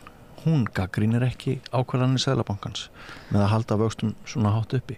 Hún virðist þvert á móti styðja þær aðgerðir með heilum huga. Og þá spyr maður sig, býtu, hver framtíð okkar sem ekki þarna í þessari allríkustu tíund? Já, í það minnst það sem við getum gert að koma með bæði lausnir til skemmra á lengri tíma til þess varðandi tiltekin vanda. Og þá ég til dæmis að horfa húsnæðisvandan. Borgarstjóri Barcelona-borgar tilkynnti ekki alls fyrir löngu að búið væri að setja hömlur á útlegu á íbúðum til ferðamanna með það markmiði að slíkt heyrði sögunni til árið 2028. Einhver umræðan það hér? Við hefum þetta verið að berjast mikið með leigjendasamtökunum fyrir því að það verið setta slíkar hömlur á útlegu til ferðamanna, þar sé lögaðilar sem að leigja ferðamönnum íbúðir hömlur á það að lögaðilar séu að kaupa hér upp allt í húsnæði neikvæðan skattalega hvata fyrir fólk að kaupa íbúð nr. 2, 3 og 4 og svo framvegis sem fyrstu aðgerðir til þess að stemma stigum það er svo augljóst að hrægammar svífa yfir landinu með klærnar Þetta bara skortmarkaður sem í gangi núna og verktakarnir þeir algjörlega ráða því hvenær þeir byggja og hvenær ekki. það eru bara ekki nýja lóðir að fá. Ég líka í forsvari fyrir Bjargíbúðufélag, ég formaði þar. Við erum búin að byggja rúmlega 1000 íbúðir, við erum búin að vera með þetta 200-300 íbúðir í byggingu á hverjum tíma. Búin að byggja eitthvað ríflega 1000 íbúðir. Við erum með rúmlega 60 íbúðir í byggingu í dag. Við fáum ekki lóðir og biðlistin bara eykst og eykst. Það eru 4000 kennitölur á biðlista hjá Bjargi og þetta er bara tekjulegasti hópurinn. Síðan er allt annað eftir. Þannig að þess vegna er krafan aðgerðir en ekki endilega nýja ríkisstjórn vegna þess að það er ekkert víst að taki betra við. Auðvitað vona maður að eftir næstu kosningar að það myndist ríkisstjórn sem að verður ekki samsett úr allt og mörgum flokkum sem þarf ekki að taka í sjálfur sér samnefnaran of neðarlega til þess að geta starfað eins og þessi ríkisstjórn að það er einhvern veginn svona virðist vera eitthvað samkomulag algjört aðgerðarleysi í einu og öllu nema þegar kemur að sérhagsmunum nema þegar kemur að því til dæmis að hér er stóra málið hjá núverandi ríkisstjórn að klára að selja Íslandsbanka í haust fyrir áramót.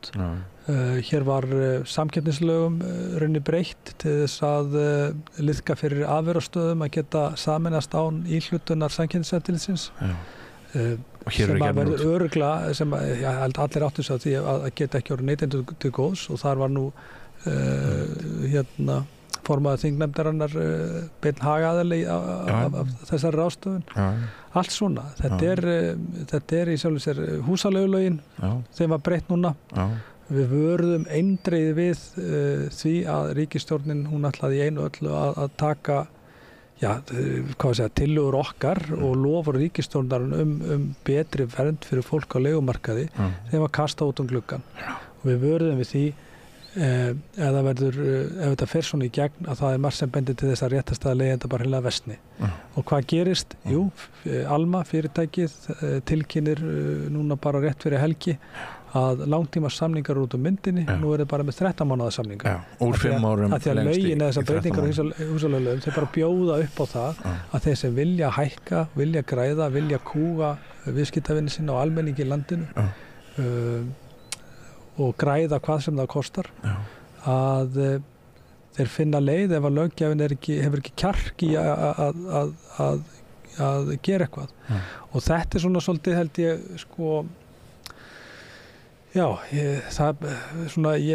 fólki er bara einhvern veginn afskipt. Það er eins og við komum ríkisstjórnin ekki við. Það er búið að klára hér einhverja kjarasamninga og þá bara málið dautt. Svo bara leysast hlutirnir bara sjálfur sér. Auðvitað mun Seðlabankinn hreykja sér af því ef að verðbólga lækkar sem hún gerir auðvitað á endunum. En guð minn almáttur, ef við berum okkur saman við Svíþjóð sem að verðbólga fór í 12,3%. Er í 2,6 í dag. Húsnæðisvexti fóru hæst í 4,4% óverðtryggt. Hafa lækkað eitthvað núna. Svíjar eru með sína mynt. Þeir reyndar eru mjög tengdir evrunni. En þetta er árangurinn tala sínu máli. Og við megum ekki skella bara skuldinni á krónuna eða eitthvað svoleiðis. Þetta er hagstjórnin. Hagstjórnin sem stjórnar krónin, sem stjórnar okkar samfélagi og notar hana miskunnarlaust gegn fólkinu í landinu og mokar undir sérhagsmunni og peningaöflin. Því miður. Því miður. En erfitt að sjá að krónan sé að hjálpa okkur þótt það sé önnur saga. En þetta er einmitt, fyrst mér kjarni málsins. Það er ódýrt að segja, þetta er bara krónun að kenna. En þetta er ekki krónun að kenna. Ég vil ekki gefa Seðlabankunum það og stjórnvöldum að hér sé þetta skella skuldinni á gjaldmiðlun okkar eða einhverja mæleiningu. Þessu er stjórnað, vísvitandi gegn fólkinu. Okkur er ekki treystandi til þess að reka okkar eigin gjaldmiðil og þess vegna þarf bara að endurskoða það líka. Ragnar, þá er ég ef ég verð búin að vinna morgun þá er ég líklegur til þess að mæta Austurvöll á morgun en maður þarf að búa sér vel eins og veðurspáin er. Ertu hvernig verður með einhverja leiðir til þess að láta fundargestum verða heitt í hamsi? Ég held að fólki sé heitt í hamsi bara nú þegar. Það er bara að klæða sig vel. Ég held að maður klæðir allt af sér ef fólk vil mæta, bara koma vel klætt. Það verður fallegt veður á morgun, það verður bjart. Þannig að, og kannski bara, smá gjóla. Hefur ekki segja að þetta sé bara meðvindur fyrir því sem koma skal. En númer 1, 2 og 3 að fólk bara átti sig á því að ef við rísum ekki upp gegn þessu með einhverjum hætti eins og við erum að reyna að gera á morgun að það mun ekkert breytast. Nei, hverjir hérna munu flytja framsögu? Liggur það fyrir núna? Það liggur fyrir, já. Það Þórarinn Eyfjörð hjá formaður Samekis, Sonja Þorbergs frá BSRB og síðan Magnús Þór frá Kennarasambandinu og Halla Gunnarsdóttir, hún varaformaður í VFR. Þannig að þetta eru framsögunar á morgun og ég ætla að reyna að stýra fundinum með einhverju kænsku og góðri fundarstjórn vonandi tekst það þokkalega og svo vonandi getum við verið með einhverja smá tónlist og svona. Já. Þú kaupir ekki skýringar stjórnvalda og í rauninni langlundargeðið er horfið. Ég held að gera það fæstir að kaupa skýringar bæði Seðlabankans og stjórnvalda á þessu þráláta ástandi og mér finnst í sjálfu sér þeir sem að reyna að verja þetta einhvern veginn pínlegri í sínum málflutningi. Þetta engin eldflöguvísindi. Þú getur farið inn á Hagstofuna, þú getur séð hvað að valda verðbólgu, hvað að ídundi verðbólgu. Við vitum alveg að fyrirtæki þau standa ekki undir vaxtakostnaðunum til langs tíma, ekki frekar en heimilin. Fyrirtæki skulda meira eldur en heimilin, töluvert meira. Hlusta síðan á rök Seðlabankans að launahækkanir auka kostnað fyrirtækja og valda verðbólgu sem hefur aldrei verið sannað. Þótt að Seðlabankinn hafi árum saman reynt að finna þarna einhverjar víslverkun verðbólgu og launahækkana. Segir að launahækkanir, það auka kostnað fyrirtækja til verðlags en ekki aukin vaxtakostnaður og þetta svo galinn málflutningur að vaxtakostnaður, aukin fjármagnskostnaður fyrirtækja fari ekki út í verðlag með einhverjum hætti. Það er bara algjörlega galið. Við höfum fengið, ég sá nú bara síðast viðtalum daginn á RÚV við eitt verktakann sem bara listi þurrinu mjög vel hvernig háir vextir eru að keyra fasteignaverð og þar leiðandi verðbólgu. Þetta er einfaldlega málflutningur sem að stenst bara ekki nokkra einustu skoðun og ég held að fólk sé bara líka óánægt að því að bæði stjórnmálinu og ráðherrar og tala nú ekki Seðlabanka, þeir tala niður til fólks með því að finna alltaf nýjar afsakanir. Við kláruðum kjarasamninga í vor og það var eins og biluð plata inn í Seðlabanka að forsendur allra möguleika á því að vextir geti hér lækkað væru hófstiltir og hófsami kjarasamningar. Það var farið í einu og öllu í kringum þær fullyrðingar en síðan þegar á reyndi kjarasamningar voru undirritaðir þá bara kom eitthvað nýtt. Verðbólguvæntingar, einhver þensla í hagkerfinu. Fólki sem þetta bitnar verst á er ekki að þenja okkar hagkerfi út. Það eru aðrir og iðulega þeir sem að stýrivextir býta ekki á. Hinn almenni maður á ekki sens?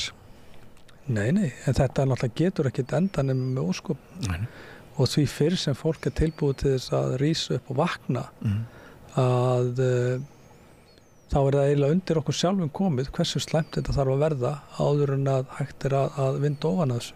Góða punktur. Gangi ykkur vel á morgun, Ragnar Þór Ingólfsson. Úr þessu förum við yfir til Gunnar Smára sem er með eitthvað allt annað á boðstólu. Ertu á leið heim úr vinnu? Stilltu á FM 89,1.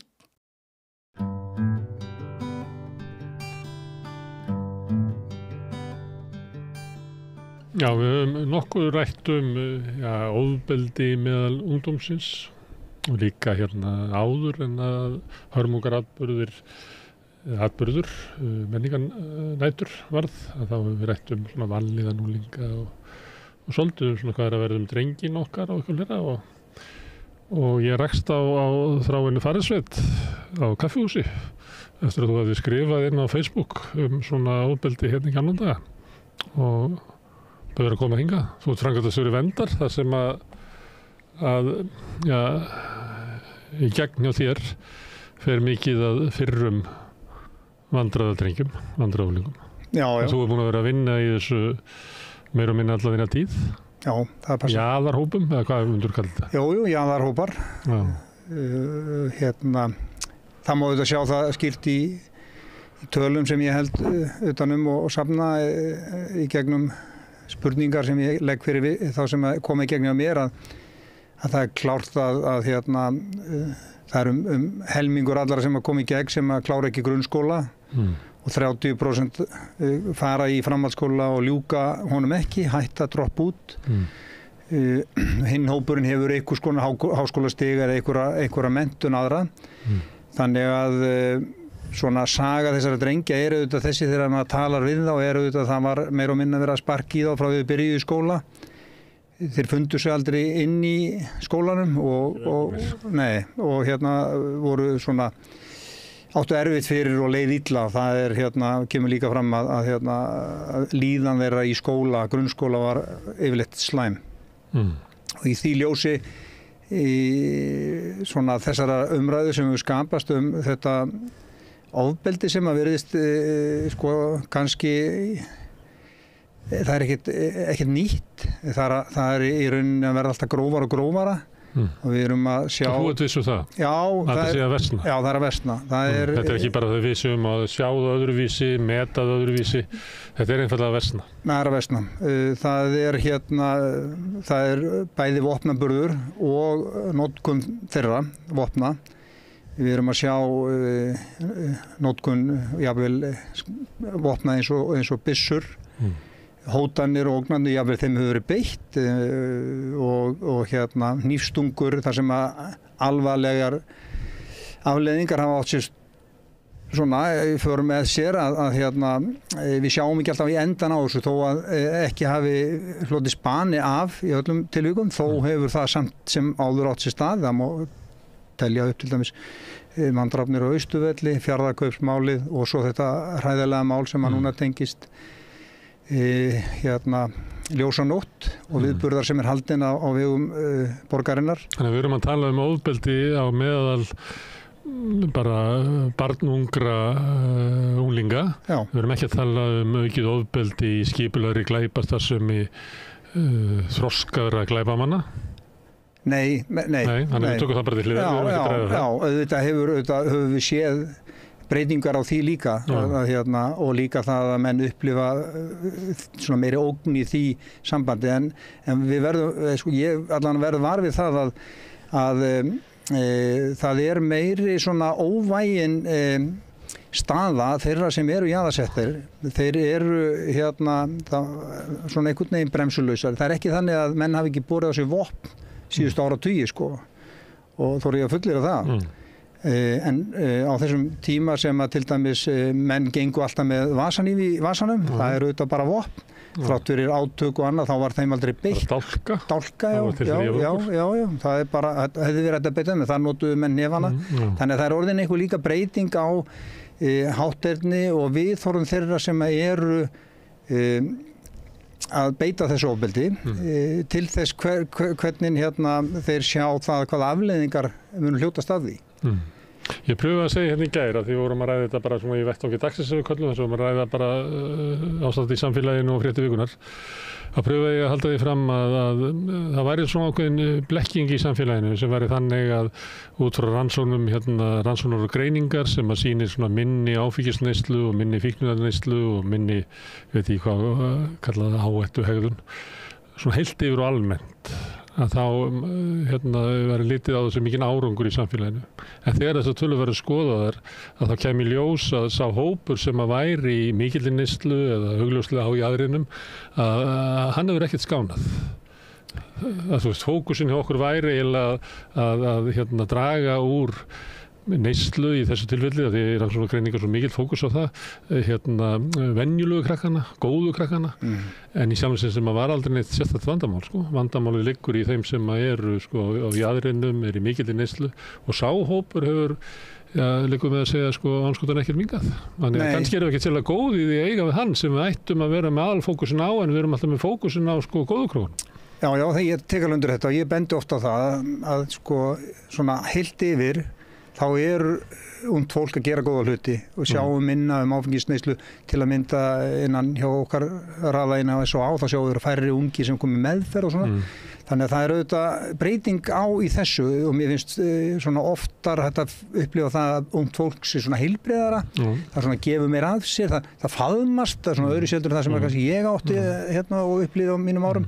Það er ekki einn speglað og okkar kynslu? Nei, ekki svona tilfinningarlega skakt, sko, þannig að það er rosalega gaman að umgangast ungt fólk og þannig að því sýtti haldið til haga, en kannski vegna þess að það er bara svo leiðilegt að umgangast gamla fólki. Já, það getur bara vel verið. En hópurinn þessara, sko, ég segi stundum, ég hitti fyrir, sko, afa, pappa, son sem búin að fara, þú veist, þannig að kannski liggur þetta í þessum jaðarhópum þannig, ekki kannski heldur, það virðist augljóslega vera þannig að við erum að sjá hóp sem að í rauninni jaðarsettur, hann býr við jaðarsetningu og kynslóðir hafa einhvern veginn náð að vera svona jaðarsett, í mikilli neyslu, bæði einstaklingi sem hefur með rætt og líka foreldrar og þannig að baklandið mjög brotið og það virðist vera bara mjög erfitt að ná til þessara hópa og það er meira skjól í rauninni velferðarkerfinu í dag heldur en var áður, það minni neyð, ég verð minna var við það til dæmis að menn séu búin að fara í meðferð, kannski undir 30-35 ára að verða fertugir og eru með mjög brotið bakland og mikla sögu, mikla neyslu vímuefna, með mikið vímuefna vanda þegar aldrei farið í meðferð. Þannig að baklandi og tryggingin í því að hafa jafnvel húsnæði eða fjármagn til þess að viðhalda þessari stöðu sinni er svona einhvern veginn partur af því að það kemur aldrei einhvers konar krafa á það að þú takir þátt í einhvers svona eða meðferða inngripi jafnvel. Þannig að þetta er sístækkandi hópur sem að verðist vera einhvern veginn þarna startur. Í mikilli neyslu lengur. Já, mikilli, lengur. Rekst síður á vegg. Já, alveg klárlega.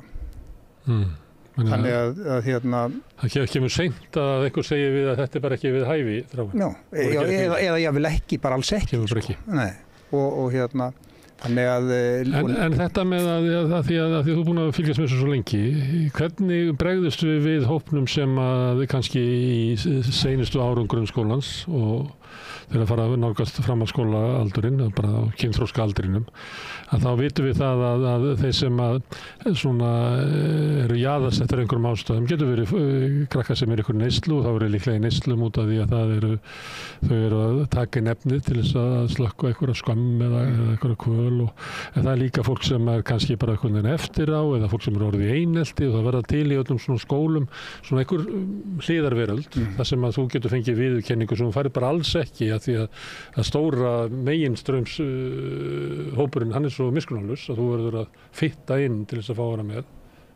Heldur að við séum síður góð, eða höfum við bara aldrei verið sérlega góð við að fást við þá sem er í vanda?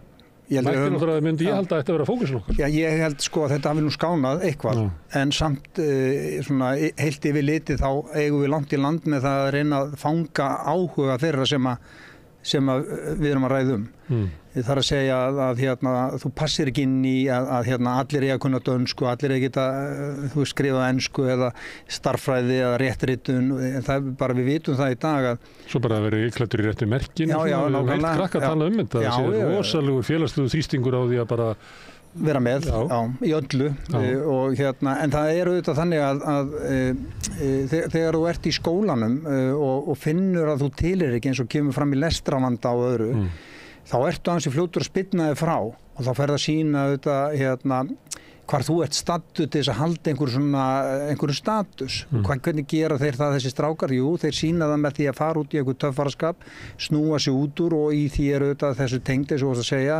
vanlíðanin kallar á það að slökkva og þá fara strákarnir að nota og eru kannski komnir úr þeirri umhverfi sem og það kemur auðvitað, ef maður skoðar gögnin sem ég hef, að það eru sko flestir þessara stráka eru auðvitað með upplifun að þeir séu með ADHD eða ofvirkni eða eitthvað slíkt, þannig að þetta svona harmonir allt saman, en einhvern veginn hefur skólakerfið ekki einhvern veginn tekist að kveikja áhuga þeirra.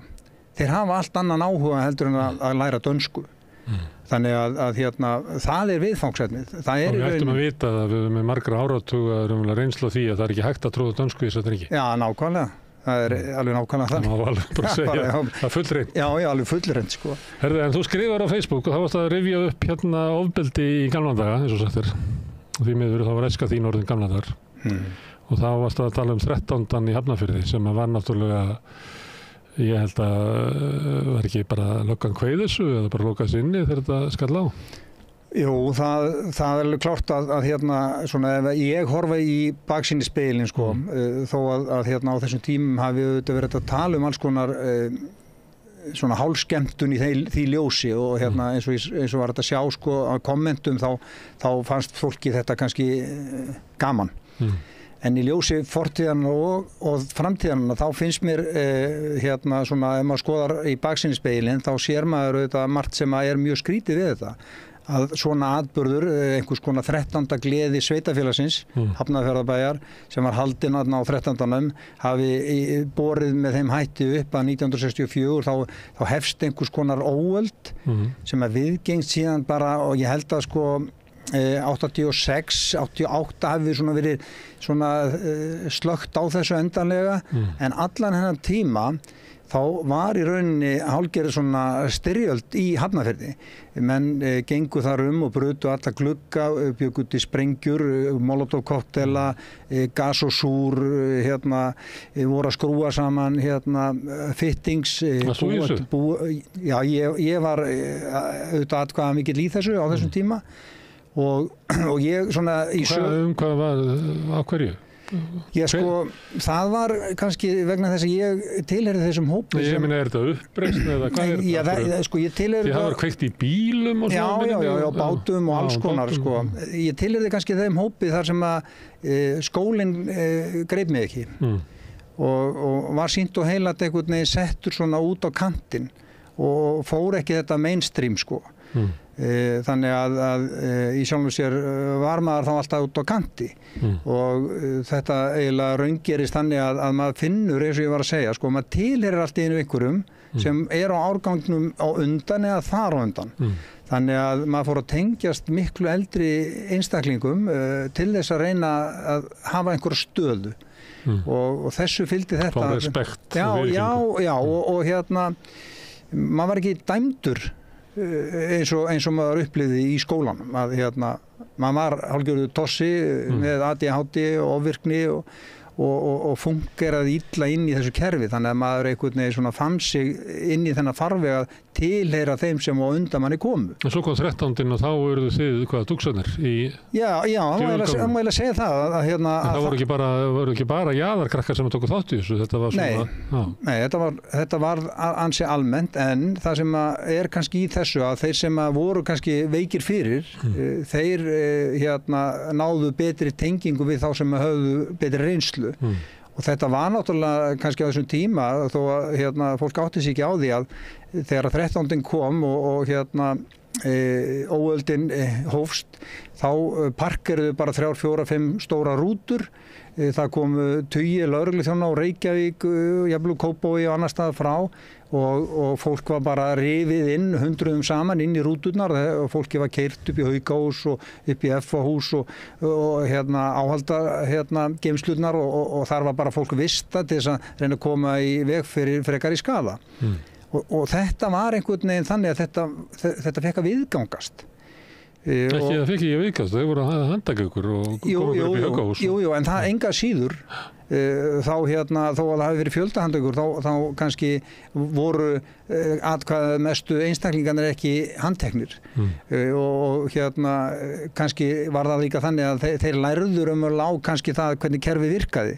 En það var enga síður þannig að það sem ég kannski er að reyna að segja er það að í skjóli aðgerðarleysis þá myndaðist hópur ár eftir ár, stærri og stærri, sem að í rauninni hefði verið þetta grípa inn í og stöðva án mikilla fyrirhafnar, sko. Hvernig þá? Já, það var eins og það gert bara restina. Það var eiginlega þannig að lögreglan, hún mætti bara á heimili þessar einstaklinga sem að voru þar atkvæðamestir. Þeir voru bara teknir umfæð og þá í rauninni var slökkt á viðfangsefninu. Þannig að handteknir vegna komandi afbrota. Já, hugsanlega. Menn auðvitað vissu upp á sig sökina og forvirkar rannsóknir. Já, forvirkar rannsóknir. Ég veit ekki hvað menn myndi gera í dag. En þarna var í rauninni þetta stöðva með þessum hætti að tekin bara ákvörðun það að fara í tilteknar aðgerðir sem skiluðu svo sannarlega árangri. En hinn hellin á þessu er þessi að flestir mjög stór hópar af þessum strákum sem voru þarna í þessum hlutgerðust inn í þessa atburðarás sem 13. var. Þetta eru strákar sem að lendu mjög illa í því og mjög margir eru að enda á Breiðuvík, Kumbarahól, Blesastöðum og mjög stór hópur sem er bara ekkert á lífi í dag eða mjög illa farin. Og ég sé mjög mikla svona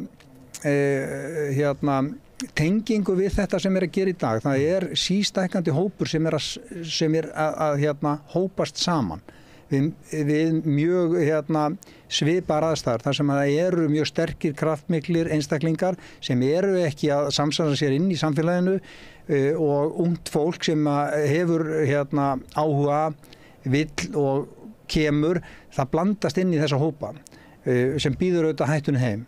Og ég heyri sko að ungt fólk sem er á ferðinni í dag, það þorir ekki annað að opnast en þess að það er ekki hægt að treysta þessum hóp sem við vorum að ræða áðan. Að því hann er orðinn það illa staddur að það er erfitt að lesa út úr því hvað þeir munu gera eða hvernig þeir munu afnanda sig. Þannig að hótanir og ógnanir með allt öðrum hætti heldur en það voru. Þannig að ég myndi telja að þessar aðstæður séu ég vil enn varhugaverðari heldur en það voru á þessum tíma sem ég var að tala um. Hvernig dregur úr svona hópamyndun? Það er rauninni bara eins og við gerðum í gamla daga. Við vorum með foreldraröld, við vorum með útideildina, það var stugga við eða fullorðið fólk fór inn í. Ég sá nú mér til ánægju að foreldraröld var allt í einu komið inn í Kópavogi. Og leið og foreldrar fara að blandast inn í og standa inn í hópum og þá verður engin vettvangur. Og svo smátt og smátt þó þetta sé auðvitað langur tími og þurfa að gera helgi eftir helgi yfir veturinn, þá skilar þetta tilteknum árangri að reyna að koma í veg fyrir þessar tengingar. Að við verðum ekki með nýliðun í þeim hópi sem við viljum auðvitað helst reyna aðstoða. En nú er þetta að vísa í aðgerðir sem að hafa dugað. Já. Hvað er þá að samfélaginu ef það heldur því ekki áfram? Þetta á að vera þannig að reynir allt og allt því sem gott er. En það er búin að segja eins og við höfum reynt eitthvað og það hefur virkað en svo bara glemdu því. Já, það er þetta kannski þessi íslenski vandi, það eru þessi átaksverkefni. Þú veist að það kemur eitthvað upp og ljósið einhvern veginn fer þangað. Það rís allir upp og eru svo virkir í 2 mánuði, 3 mánuði, 5 mánuði eða hvað það er og svo gleymist það bara.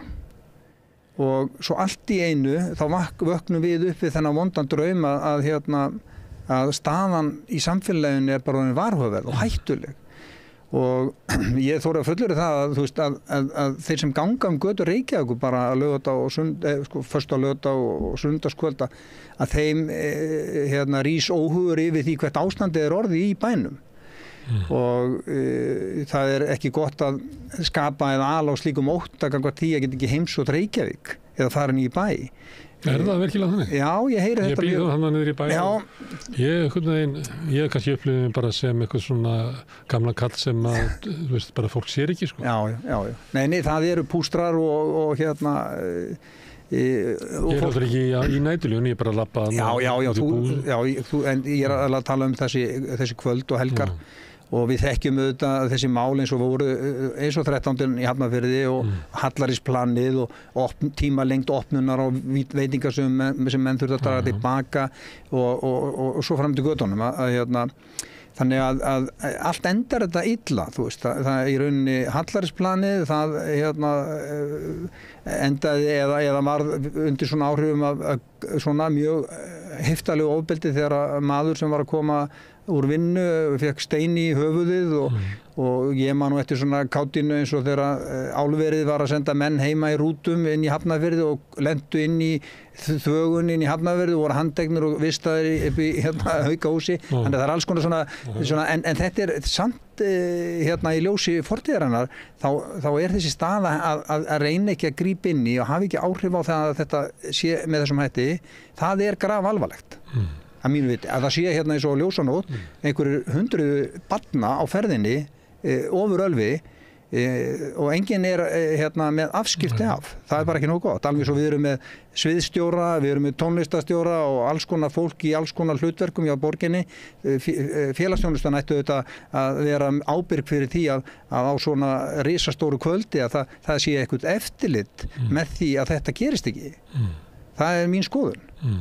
Og þessi ljósanótt í Keflavík eða hvað hann heitir Reykjanesbæði að hún var eiginlega jafnstór viðburður sagði dóttir mín sem er á þessum aldri og bara menninganótt. Það voru bara allir að fara til þess að vera náttúrulega í eftirlitslausu partíi. Já, það eru auðvitað einhver ofbeldismál þar og sem er ekki gott. Minna en með nóttust. Já, en sko hvað er lítið og hvað er mikið, þú veist, og En þú ert að tala um þessi foreldrarösl og eitthvað svona og þá er ég að velta fyrir mig sko eitthvað getið sagt býtu ég meina ég bý og borga útsvar og það var að vera öryggi út á götunum fyrir barnið mitt að fara og hvað og ég að fara að standa í því að vera einhverju bæjaröldi þriðju hverju helgi.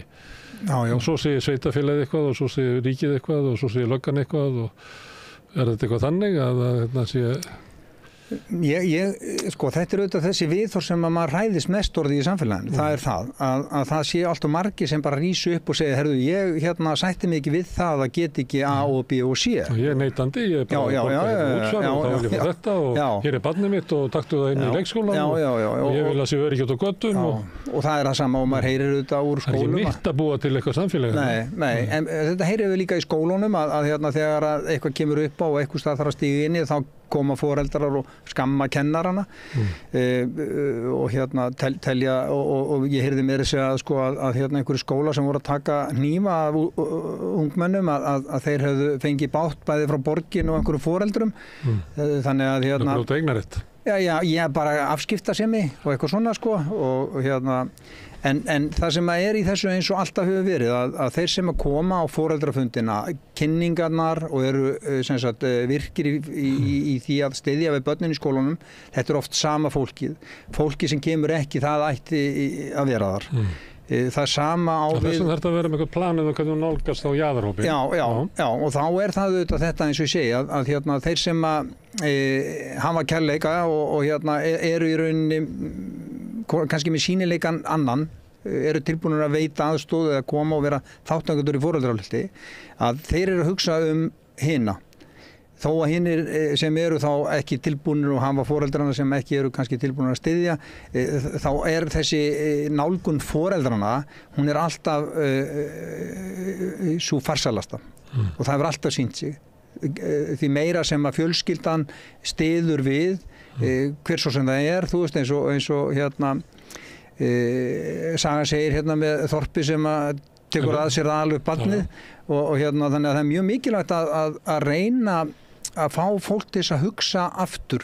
Þetta er eins og við sjáum í félagastörfum að það er alltaf orðið erfiðar og erfiðar að fá fólk til þess að vera þáttakendur en það er alltaf til eitthvað fólk sem er tilbúið að leggja mörkum. Það sér ljósið og er tilbúið að vinna að farsælli laust svona mála en við höfum einhvern veginn sofnað. Við þurfum að vera með girðingar Það er alltaf saman fólki, þá getur verið að þú lendir bara einhverju sem segir bara sorry, sko, ég er hérna í foreldraráði í íþróttafélaginu og ég er gjaldkeri í húsfélaginu sem enginn vill vera og þú veist, ég mæti þetta verkefnisfélag mitt til þess að halda á lífi og ég er með þess að tekta átt í menningunni til þess að eitthvað menningina og ætlar að bæta þessu ofan á mig. Jú, en þegar ég var í þessu... Þá þarf að vera eitthvað svona vakning í samfélaginu. Já, algjörlega, en þegar ég var í þessu sín tíma, þegar við vorum hérna í útidildinni og svo foreldraröldi, þá voru þetta kannski 3, 4, 5, 6 foreldrar, ekkert meira. Sem baruð uppi. Já, en voru tilbúin og þetta hafði svo sannarlega áhrif og svo voru við auðvitað með Valdimar í stöðum unglingadrykkjuna þegar hún fór alveg koll og einhvers staðar við sofnað þar líka því að menn sjá einhvern vísir að því að það sé fara einhvern veginn úr böndunum. Þannig að við þurfum svo sannarlega að vakna og reyna að finna flöt sem er í rauninni í anda þess að við veitum einhvers konar kærleika á milli okkar. Ekki allir þessi reiði og angur og svona, allir eru einhvers staðar svo að lýsa á hana, ég ætla ekki að vera með og ég nenni ekki þessu, ég hef alveg nú með mitt og þetta. Það er nú verið stemmingi svolítið. Já. Því meira sem ég hugsa sjálfa mig, því betra verður samfélagi. Það virkar ekki alveg þannig. Nei, alls ekki. Þannig að Og þú ert eiginlega að tala hér eins og klerkur, þú segir að það vantir meiri kærleika og þá er það eiginlega þannig að ofbeldi vex þar sem að kærleikurinn skortir. Algjörlega. Það er klassísk guðfræðileg kenning. Já, algjörlega. Og mér finnst sko í ljósi þessar atburðar sem ungu stúlku sem lést að Það er bara óendanlega sorglegt. Ég var bara mjög hryggur og jáfnframt svona maður verður reiður og svo þegar að pabbi stúlkuna leggur út frá því sko að það þurfi meiri kærleika. Þú veist, hvernig finnum við hann að þá fyrir maður að hugsa sko, þú veist, er alveg búið að slökkva á öllu svona sem heitir eitthvað svona mannleg þægileg tengsl á milli fólks og það er kannski þessi efnishyggja og einstaklingshyggja sem er eiginlega komin alveg út úr öllum eðlum farvegi og þannig að samfélagið okkar er að leysast upp. Já, það er bara spurning hvenær við getum við lagt fram þann rétt að fara yfir á rauðu sko. Já, en mér fannst eitt skrítið varðandi viðbröðin við þessum hörmungaratburði á menningarhátt. Þá voru bara málmleitatæki komin fyrir utan skólaböllin og ég hugsaði bara hvaða leið er þetta eitthvað? Ætlum við að fara að breyta sömu brögðum og Bandaríkjamenn, en ekki eru þeir góðir í því að heiða ofbeldi meðal ungs fólks, þeir eru hryllilegir í því. En þeir mæta með þessu, bara málmleitatæki og næsta skref er að vopna kennarana. Mér fannst eitthvað, ég skildi það ekki. Ég skildi ekki, sko, auðvitað ekki má vera að þetta sé góð aðgerð, kannski góð aðgerð með öðru og allt það, en mér fannst þetta eitthvað er þetta sem að það er bara að vopnast gegn ofbeldinu, hvað er það hugmyndin? Kannski tilfinningin þessi að það sé einhvers konar fælingamáttur í því að tryggja öryggi þeirri sem er inni að því menn eru hræddir, eins og ég var að segja, það örluminglan manna sem eru í mikilli neyslu. En er það raunhæft í þessu furðulega drykkjupartí í háskólanema októberfest í september? Er það raunhæft að þeir sem fara þar, að þeir séu í lífshættu út af hnífapyrði? Ég efast það, en það kemur samt í ljós að þar fundust vopn. Í við leitina? Já. Þannig að það er... Þannig ég verður bara að koma til nútímans til þess að skilja það? Já, sko, ég efast ekkert það að maður getur sett spurningamerki við það og ég held að þetta sé nú bara eins og þegar unglingarnir fara að reykja, sko. Þá er bara pakkin undir pallinum fyrir utan, þú ferð ekkert með hann inn og þegar foreldrar ætla að fara að spurja um það hvort þú sett með tóbak, þá voru vinirnir að reykja lyktin þess vegna, sko, og það er alveg sama með hnífinn. Menn tók í fangelsi svo... Já, algjörlega. Já, þannig að ef þú berð hníf á þér sjálfum til alls og traust, að því þú telur að þér stafi einhver ógn af einhver sem þú getur ekki lesið í, þá er sá hnífur ekki með þér alltaf, því að þú gerir það sama og þegar að tóbakið var, þú bara stingur sem einhvers staðar, felur þetta og kemur í veg fyrir það og svo er einn og auðvitað gripinn eins og var með tóbakið. Þannig að ungt fólk er fljótt að átta sig á þessu. Ég held að sko þetta að ungt fólk upplifir sér svona óöruggt. Kalli á það að við skoðum hvað er það sem þau eru hrædd við. Og það er margt sem bendir til þess að ekki bara afvopnaður.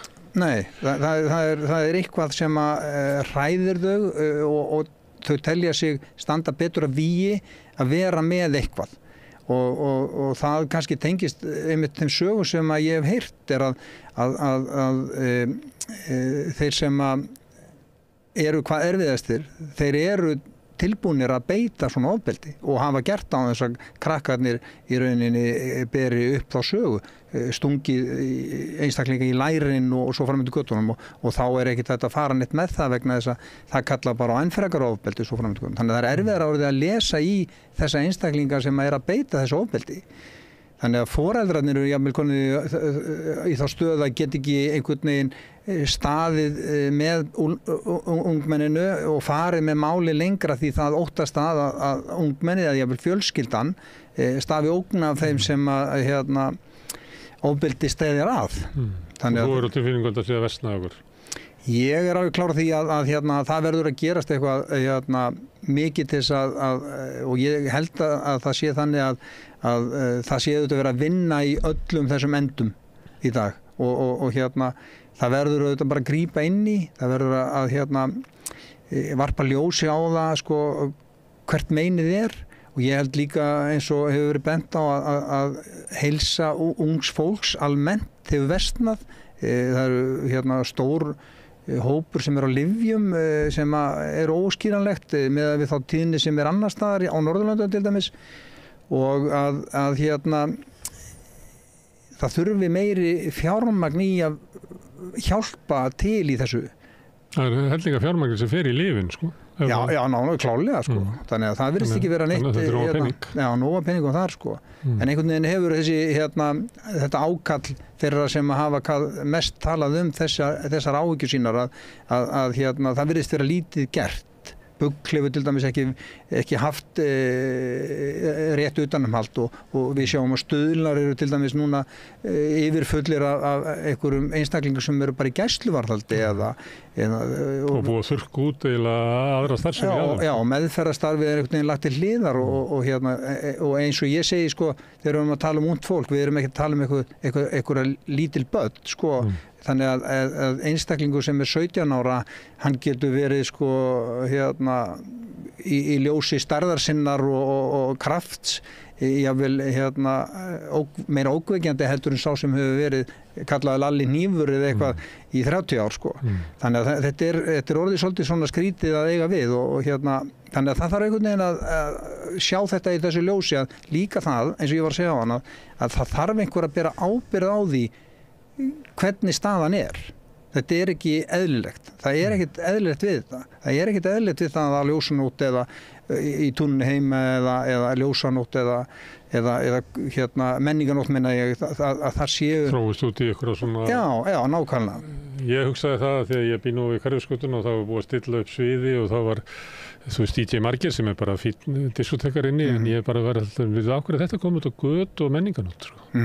Maður hætti ekki bara að vera niður í einhverjum kjallara og það þýddi náttúrulega í kringum þetta var rosalegt fyllirí og maður heyrði það bara á hljóðunum og æluhljóðunum að þetta var alveg orðin einhver furðuleg hátíð þetta eflaust innan og saman með sko bara mikli menningaviðburðir og dásanlegt og einhver fór í bæinn og bara fór og skoðaði myndlist og heyrði tónlist og hitti vini og vandamenni það inn í þessari og einhverju kröfu þess að það eru kannski þeir sem eru bara meira og minna að selja bara brennivín og svona eru orðinni svolítið svona gerandi í dagskráni. Já. Og þetta með dagsprógrammið sko og hlutfall af dagsprógramminu og svo kvöldstemmingunni sko hvað þetta er orðið skakt á akkord í þessa átt og þannig að það er ekkert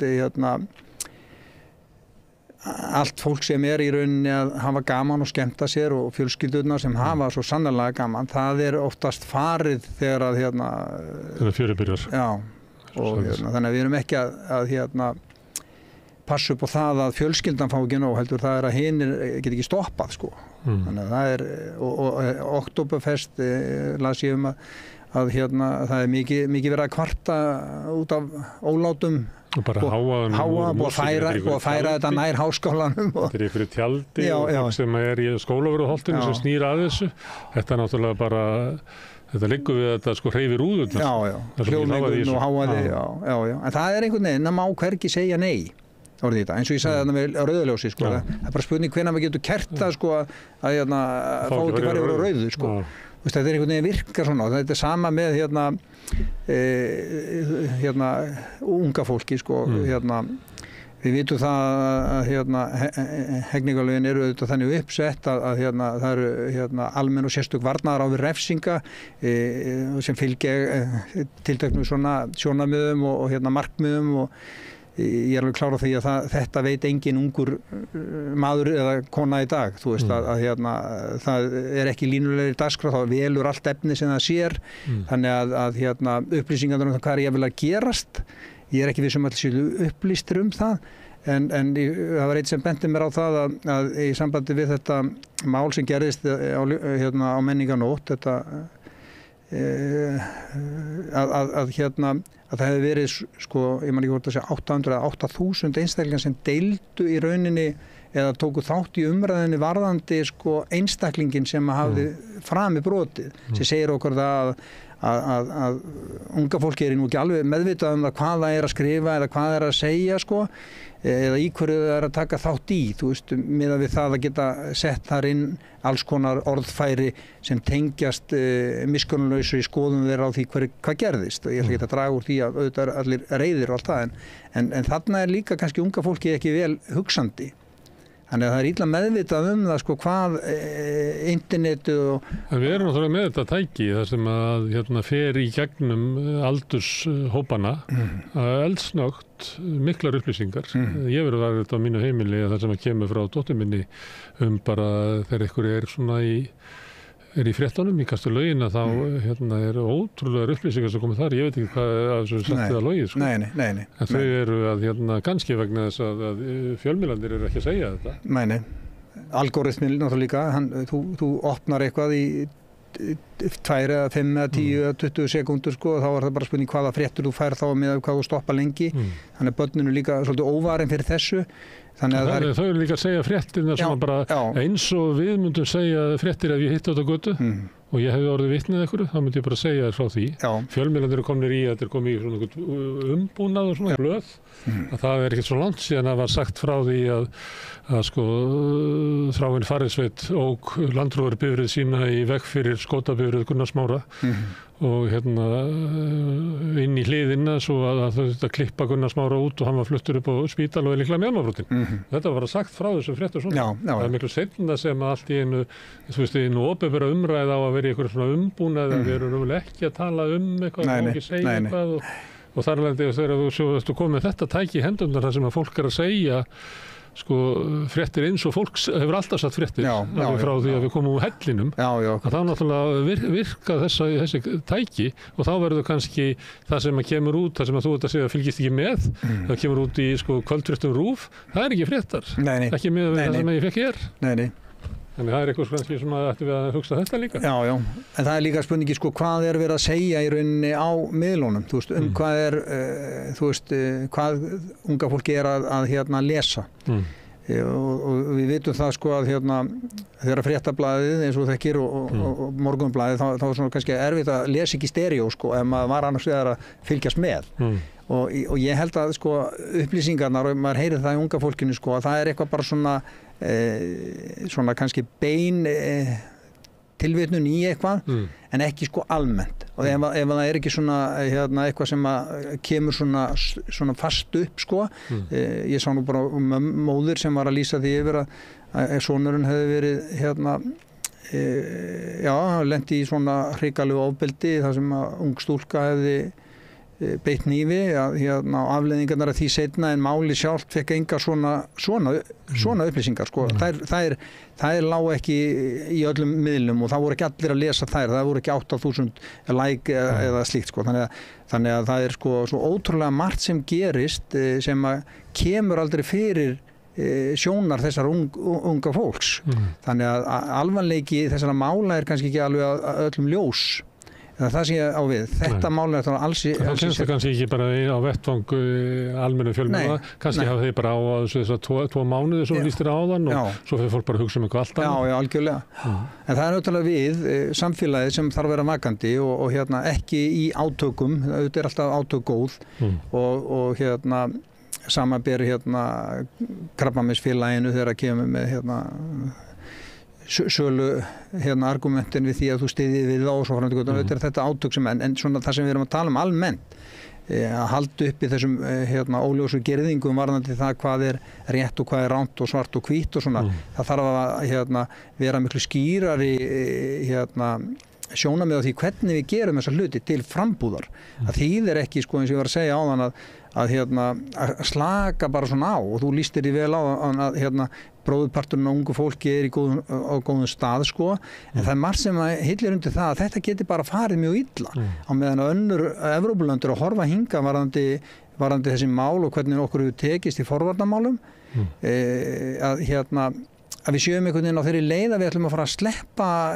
takinu af þessu sem er alveg ótrúlega einhvern veginn óskynsamlegt og maður skilur ekki. Það var smá vakningu í samfélaginu að samfélagið sem við lifum í er það sem við leggjum til þess. Já, nákvæmlega. Meiri kærleika. Þráinn, kæra þakki fyrir það. Já, takk svo. Við ætlum að láta þetta vera lokin hjá okkur í Rauðaborði kvöld. Ég þakka Þráni og öllum gestum sem hingað komið, Birni Þorláks fyrir að taka viðtöl hérna með mér og Þráni og Laufeyju Pétri og Laufeyju fyrir að taka upp og senda út og ykkur fyrir að hlusta og breyta þessu samtali okkar í fjölmiðlun. Ég minni ofta á það að þið hjálpið okkur að byggja upp dreifikerfið með bara að segja vinum og vandamönnum frá efni sem ykkur líkar. Ég er ekki að byggja ykkur að segja frá efni sem ykkur finnst ómerkilegt eða þið viljið ekki benda neinum á. En endilega ef þið sjáu eitthvað hér sem er áhugavert bendið vinum og vandamönnum á, að það má sækja efnið á samstöðuna á Facebook, á YouTube, með síður merktar samstöðunni. Við erum í öllum hlaðarsveitum, bæði sem samstöðun og einstakir þættir.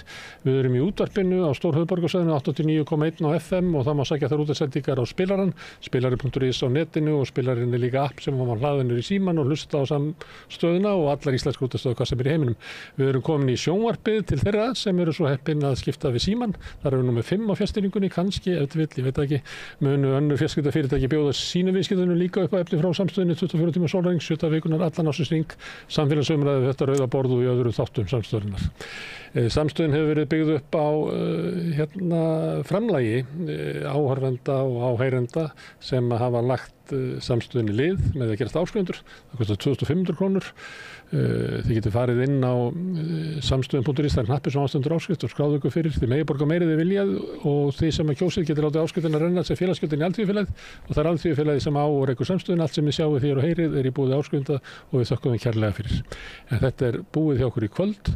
Ég verð hérna aftur annað kvöld með Rauðaborði klukkan 8 en þangað til segi ég bara góða nótt. Segðu það á Samstöðinni. Samstöðin er í eigu hlustenda, áhorfenda og lesenda. Sláist í hópinn og gerist áskrifendur.